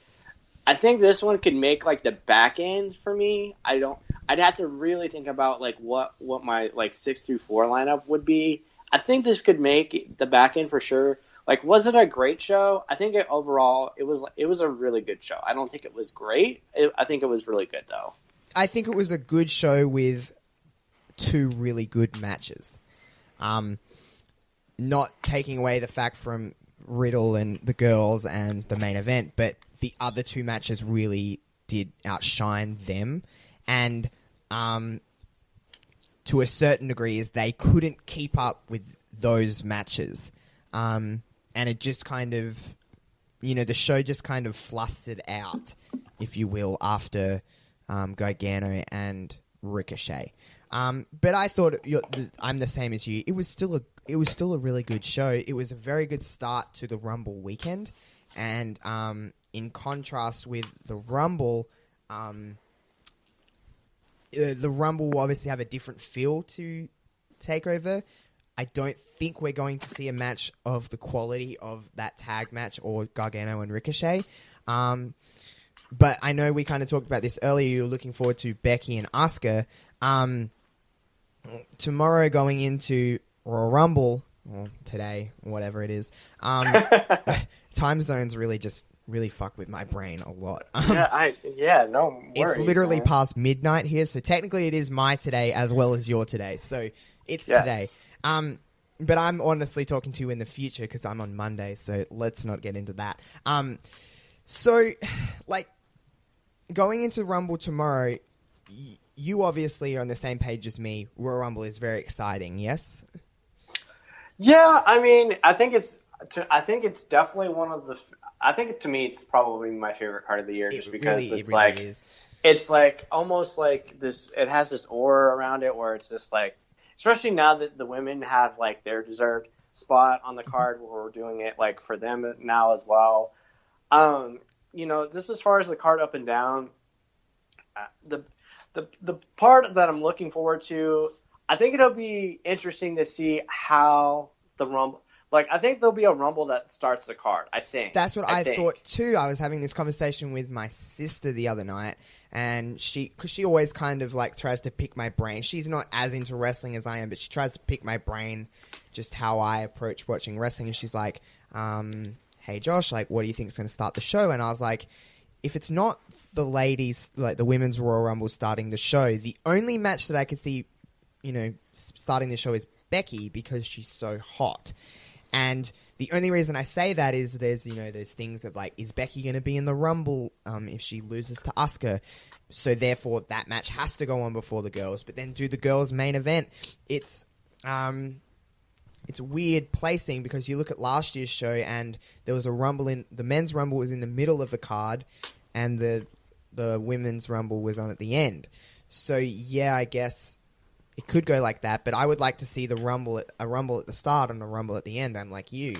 But then, do you think that the women's Royal Rumble this year will main event the pay-per-view? Because I honestly don't. Like, I don't mean that as a knock on the ladies. I just mean I just think I think the men's Rumble has been hyped a little bit more than the women's Royal Rumble this year. The women's Royal Rumble isn't like last year. It's not the first ever women's Royal Rumble. For sure. And so there was obviously a lot of, history behind that going on last. And yeah, do I think the women's Royal Rumble last year was probably better than the men's? Yeah, I do. I honestly do think that. But then, do you have the women go on again last this year? From your perspective, do you see the men's or women's Rumble ending the show? I would like to see the women's end the show. I think you would get a hotter pop, hotter reaction at this point. It's funny because I don't think I've ever, this is only the second year of the women's, Rumble. And then obviously Becky has just, shattered the ceiling on expectations and just like women's wrestling in general. But like, I've never seen like a men's Rumble, like that's been like not very interesting. Like, I'm not like really excited, like just because it seems like everybody has like a popular pick or two, like that could win the men's. But I would say if, let's say, hypothetically, like Becky goes on first and loses, and then like the men's Rumble happens, because I think the entire card will tell the story. Because if the women's Rumble goes on first, then I think Charlotte wins. So do I. That's what I'm in the sense of. Now, let's say if the women's goes on last, then I think something screwy happens, like with the 30 spot or something like that. And then Becky just goes in and Carmella spot or something like that. Yeah, I could see that happening as well. So I think what you're trying to get at, and what I kind of think as well, is that the men's Rumble, besides from the top two picks, just between maybe Seth and Drew, in my opinion, is kind of predictable. But with the women's, I feel like there's a few different avenues you could probably go, in the sense of like Charlotte could win, Becky Lynch could win, but then there's also the thing of, don't forget that the winner of the Royal Rumble can also pick Asuka, and there is other ways to get to Becky and Ronda, or Becky, Charlotte and Ronda. When you think about it, there is 2 pay-per-views in between the Rumble and WrestleMania. There is other ways to get to Ronda, Becky, Charlotte, or whatever it is. So really, a different girl could win that Rumble and fight Asuka at WrestleMania. Am I silly in thinking that? No, I've heard some rumblings, some different videos and theories. One I liked from, I believe this was from What Culture Wrestling. They had proposed, what if Ember Moon wins and she faces Asuka at WrestleMania? That would be. I don't hate that. Yeah, wow, I don't hate that at all, because Ember's like always wanted that win over Asuka, and what better stage to do that on, a Mania? And it would be a fantastic match for the SmackDown Women's Championship. Right, because I think you show because it was a Smack. So, well, no, I guess Asuka was technically Raw, so that would be the only thing. It'd be like a Raw and Raw that won, but there's a bigger picture, bigger plan there. I feel like it would swerve everybody for sure. And then Ember's like really, really good. Like, she's really good. And then I think, it would suck for Asuka to lose 2 years in a row at WrestleMania. I don't know how they would book it necessarily. I'd like to see it, because obviously they could maybe try to tell some stories from NXT to be like, oh, you never beat me, Ember Moon, like kind of tie it in together like that. Yeah.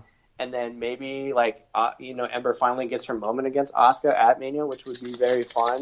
And it's like I said with the women's, I feel like there is more options than the men's, only for the fact is. But then you got to take into factor that I don't know if you're on the Finn Balor side or the Brock Lesnar side, but it's very, very, very realistic to pick Brock beating Finn.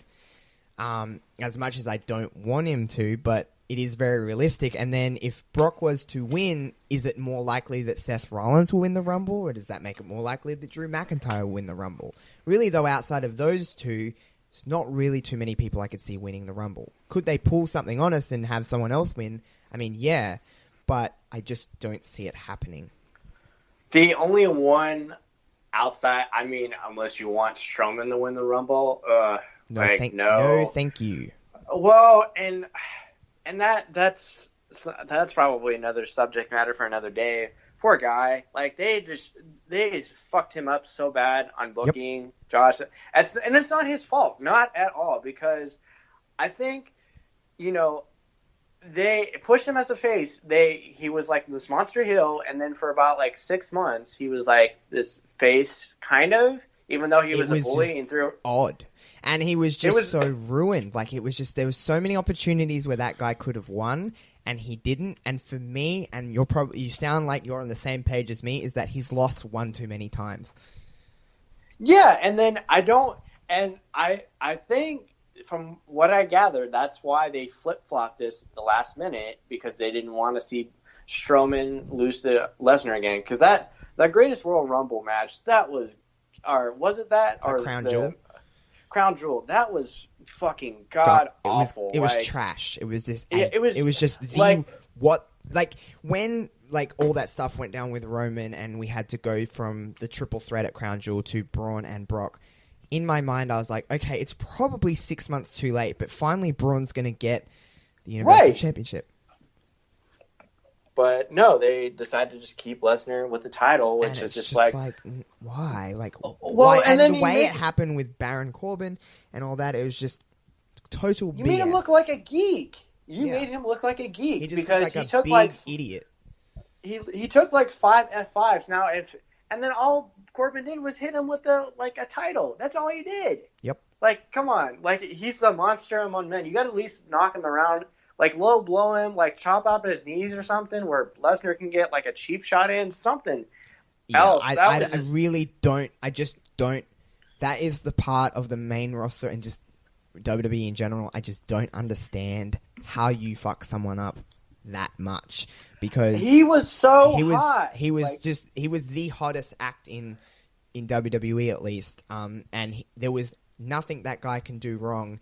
And now he's at the point where it just feels bland and forced. And, like, he is not... Like, my thing with him at the Rumble, at least, is that he'll probably attack R-Truth, and he'll probably be the number 30 spot in the Rumble, because he's not even announced for the Rumble. But, like, at the end of the day, the only thing I have to say with that is why? Why I don't care for Braun Strowman anymore. And it's a shame because, like we both said, he was so hot and he was white hot. He was literally ready for the championship, and so many times they just screwed that up. And now, as much as I hate to say this, I couldn't give two shits about Braun Strowman. Yeah, I want no part of him. Can we go back in our DeLorean, if we can go back in time? Yeah, please. I think, his demise starts at WrestleMania. Like, when you give him, a bit match with, this little kid. Like, you could have paired him with, so many fun people. Literally any wrestler would have been better than that. Any single wrestler. I'm having a brain fart, Josh. The guy who... Book him with Kurt Hawkins. Anybody. Literally anybody, because you could have literally had him with Kurt Hawkins or any, Tom, Dick, or Harry, wrestling-wise, and Braun could have done everything in the ring. He just needed a partner of some kind that wasn't a 10-year-old child, and on top of that, the next night on Raw, they just come out and said, well, I've got to go to school, so I'm no longer the fucking tag team champions. So, it just ended up just being like, okay, and we never heard about that again. Braun never got another partner. Obviously, he does not care about the tag team titles, so therefore, why should I? And then it was just like, on to the next chapter, and, Braun's just going to scream, get these hands at people, and I have no problem with saying, fuck off. Right. And I felt honestly really bad. Like, So do I. I wanted him to get the title. I thought he was doing enough, like, where he had progressed. They built, and then he wins Money in the Bank, and then You mean Monster in the Bank? Monster in the Bank. Wasn't that the God, worst? that's terrible moniker. Like, whoever wins Money in the Bank this year, they better cash that in. Because, I do not. Money in the Bank was another thing. Like, I know we're going on like a real tangent here, but Money in the Sorry. Bank. Like, no, it's fine. Like, I don't mean this in a nasty way to Bliss either, but Bliss did not need Money in the Bank. No, not at all. Bliss is a star. Bliss could have got to the championship 101 different ways. As could have, or if they were going to put it on Braun, I mean, that was probably the person out of all of them in that match from memory that I wanted to have it the least. But I mean, if you're going to put it on Braun, at least give him the damn title out of it. But Money in the Bank, to me, and you could be different, but I think it's to build new stars. Exactly. It's to make 100%. fresh talent that aren't necessarily quite there yet. The briefcase puts them there, especially when you have it on them long enough to be like, you look at, I know that everyone had their opinion on her title reign, but Carmella, it was undoubtedly a moment last year, the SmackDown Live after WrestleMania, it put her at least on a different level than what she was. I know her title reign was very lackluster and Carmella is Carmella, but it did at least make her somewhat credible, and she needed the Money in the Bank briefcase. Yeah, Alexa Bliss 100%. and Braun Strowman did not need the Money in the Bank briefcases. Yeah, because I was almost holding out hope. Maybe that could have been like a chance where you do like Samoa Joe, The Miz. So, someone like that who could be like Anybody. a douchebag heel that you could have at least told a different story with that. Like, The Miz could have been an a-hole and like held it out until maybe he still maybe he still has it to this day, and then cashes it in on Brian to add to their story. Like, hello, that's something you could It's have. just, That's it's just another long play. example of WWE's booking without a long-term goal. And I think that's the problem is that, so with going back to the Rumble, this is the thing that I don't want to ever put this out into the universe, but it's been on my brain for some time, is that I love Becky Lynch as much as anybody else, but I'm scared that, okay, we build her to WrestleMania and she's, the man, she's the biggest thing in wrestling, whatever. When she beats Ronda, so she beats Ronda for the championship at Mania. How do you maintain that after WrestleMania? Because if you look at WWE's long-term kind of deal, they don't have a great track record of doing things. Yes, Becky is an incredible talent, but at the end of the day, she's still got to do what is within the company's goal. And if the company says go this way, she kind of has to a certain degree. It just kind of frightens me where WWE will go with that kind of stuff. But, I mean, no, I'm with you. Yeah, like, I don't want to be that person because I love Becky Lynch. Becky Lynch is incredible. And for all the life of me, I hope, WrestleMania and beyond, we're on the Becky Lynch train and, we can make her a mainstream star, I want it to transcend wrestling. But it's just, I know how WWE's track record has been, and it just is unfortunate, but, more signs point to another that after WrestleMania, I don't think Becky's going to be as hot as she is right now. Yeah, your concern is valid. I think what would help, they need to hurry the fuck up and break up Sasha and Bayley like they should have a year and a half ago. Yeah, they should have ages ago. And I understand there's women's tag team championships coming at the Elimination Chamber, but there is fucking 15 other women that can be a tag team to go for that title. And you've got women that are already tag teams that can hold their own without the need for Sasha and Bayley to be together. Yeah, give it to your girls, the Iconics. Like that, I love the makes Iconics. More sense. Yeah, because I'm biased. I know a lot of people can't stand the Iconics, but you're not meant to like them for one because they're annoying, bratty heels. And for two, those two are actually very good within the ring. If you watch their in-ring work in NXT, when they were on NXT, they were good in the ring and they did what was necessary to them. Sure, they're not the flashiest wrestlers ever, but the Iconics are, like, everyone's like, they're just like being wasted on the main roster. Yeah, I'd agree to a certain extent, and they could probably do more of them, yes, but at the same time, you're not meant to like those girls anyway, and they're meant to be very annoying. Mm-hmm. Yeah. Whatever it is, it's just something like that. Yeah, I mean, they worked really well, because, I mean, if you go back and look at their Fatal 4-Way, it was Billy, Peyton, Nikki, and Asuka. Yeah. That match was great. That match was great.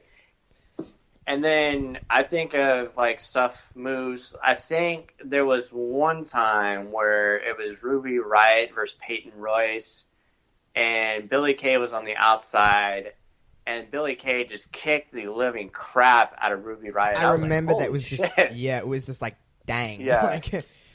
Like, what a boot. That was like a old school test, like, type of big boot where it's just like... I remember that. She nailed her. It was just, like, brutal. Yeah, she just kicked the living crap out of her. But if, like, just to kind of circle back here, but if they, like, let the Iconics do that, because if you split up Sasha and Bayley now, that's an extra fun match that you can add at Mania, and then let's say she's on Raw looking for an opponent. If you don't want to do Becky and Charlotte for the umpteenth time, give me Becky and Sasha. Try to rekindle some of that magic from NXT. No, I agree with you completely. As we're kind of wrapping things up here, because I think, honestly, if we let ourselves, I think I could talk probably until the Rumble started, just about different things, because we seem to share a lot of the same kind of fears with some things, and just thoughts in general on wrestling. But overall, NXT was great. Rumble will still be fun, and as we point towards the, WrestleMania sign, as all talent do at this time of year, as we head towards WrestleMania, are you on the same page as me? Is it the women's turn? Is it the women's year to headline and go on last at WrestleMania? It should. Like, if they were looking to, like, if they don't, my fear is if they don't do it this year, they'll never do it. That's that's exactly my thing. If it's not, it's now or never. Because there's no excuse. Because even if you fix, like, Sasha and Bayley, like, even if you try to fix that infused with new talent, however, you're not going to have a hotter, better story than you have right now. So if somehow they fuck it up and they don't do it, it's going to just, like, mess up the entire card, I think. Because there's not really anything on the men's right now that is, like, super intriguing. Obviously, there's still tons of time, but, like, I'm not really that excited to see Seth and Lesnar, to be quite honest with you. I've seen it. I've seen that match, and sure, it was fine, but do I want to see that again at WrestleMania? No, I want to see matches I haven't seen or that I know that are going to be absolutely incredible. And to your point, we haven't seen Becky and Ronda. We don't know. That is the unknown. And take away the fact that it's women in the main event, there is no other intriguing story that really, right now, could main event. With this kind of build, essentially this has been building since the start of November, because Becky got injured. And even if you put into the fact that, in my theory, I do think it will be a triple threat with Charlotte. I just think that's what's going to happen. Will it be a better match quality with the three girls? I mean, probably, maybe. But will it be a more intriguing story if it's just Becky and Ronda? Probably, maybe. But it is weird to think that we are in a time, women main eventing or WrestleMania 5 years ago sounded pretty impossible. But it is being at least if it doesn't happen, this year, which I do think it will, at least it's being discussed. This is more discussion than we've ever had of a main event of WrestleMania with women. Yeah, and then just one final thought, Josh, as we're, like, wrapping up. Yeah, no worries. I think if you throw in Charlotte, you can still protect Ronda when she comes back eventually. Yeah, like, you can still kind of protect that. That's what I like about, because Becky could doesn't necessarily have to. Ronda Rousey doesn't necessarily have to be defeated. Right. In the scenario of, and because it works so well with the Becky Charlotte storyline, is that Becky, either way, sure, she wants to beat Ronda, but she doesn't like Charlotte Flair. But all in all, I think me and you will probably both agree that if there's no really other way to go than the end of WrestleMania with Becky being the champion. It has to be. Yeah, there is no... otherwise, there is this literal thing, because what Becky's been since SummerSlam, well, a little bit before, if you count the little bit before, but like since the turn, this would be the ultimate payoff. There really is no other way to go without it completely falling off the ship and everyone just not being happy. And this could be a make good from SummerSlam, like where Ronda's getting the pin or submission versus Charlotte, and then you're still protecting that aura where if and when Ronda comes back, whether it be like a year and a half from now, once she starts her family like she wants to, that like mystique is still there, because then they could propose it's it the as unknown. Well, it's the unknown. Well, Can Becky like, actually beat Ronda or whatever it may be? Yeah, Ronda's like, you never pinned me. Like, I didn't lose that match. Kind of like the same shtick Becky's been doing for the TLC match. Yeah, and do you think of WWE's mind? Do you think that hurts Charlotte too much? I don't think so, because dude, she's so good. It doesn't matter. See, I'm on the same page as you. A lot of people shit all over Charlotte, but I think Charlotte's one of the best workers, male or female, in the company. Yeah, dude, she's like as much inexperience as she's had within the company to do what she's done, and her like 3 or 4 year tender, like she's amazing. Like I know it's in her blood, but she is a natural to the ring. Yeah, and like that, she's great. Like whoever says she's like not very good or overrated, they're an idiot. See like, it. I don't see it, because time and time again, she's proven that she can deliver pretty much with any girl in the division. Right. I mean, I think hindsight, I probably would have finished like, her finish last year at Mania and had Oscar win. But just like, even when Charlotte loses, she's still like a really strong contender. It's just like, it doesn't bump her down like the pedestal at all, because for every big match she may lose, then she'll come back and kick everybody else's ass and be like, hey, I've kicked everybody else's ass now. I completely agree with you. I like the fact that she's kind of floating in between at the moment, between a face and a heel, because her heel stuff is obviously better. She is a better heel, but at the moment, I like the fact that she's just about Charlotte Flair. She's just is what she is. She's whatever her moniker is, the queen or whatever she is. She really has come into her own, and that's kind of nice. But I mean, this has been more than I could ask for as a wonderful chat. I think, like I said many times throughout this, we could probably talk for hours about just different of things, different kinds of things. But where can people find you on social media? This is your chance to kind of plug everything that you're doing. Well, I appreciate that, Josh. So first and last name, Brian Zilem. If you want to give me a follow on Twitter, I'm sure we probably don't mix and match like genres between wrestling and basketball, but I obviously run a basketball podcast for the Dallas Mavericks. If anybody's interested, at Blue Hardwood. Obviously, me and Josh are part of a wonderful network, part of the Pulse Podcast Network. We just launched a application, which is you can find on Apple or Google Play, which you'll find this podcast and other wrestling podcasts. And if you have other interests, like we've got them, Dungeons and Dragons, like pop culture, any type of sport, like basketball, football, like we're looking to add like anything of interest that you have. And if you want to add something that we don't have, like let us know and we'll get it on there. Yeah, it's just a great platform for so many different things to come into one place. Well, thanks for having me on, Josh. Really appreciate it, man. No, thank you for coming on. It's been an absolutely wonderful chat, and I'm sure we'll chat many times in the future, especially coming up to WrestleMania, because I think there'll probably be a lot to unpack. But that does it for my chat with Brian. I very much appreciate him coming on, and that was this week's episode of Wrestling Reverb. I hope you enjoyed it, and I'll see you guys next time. Peace.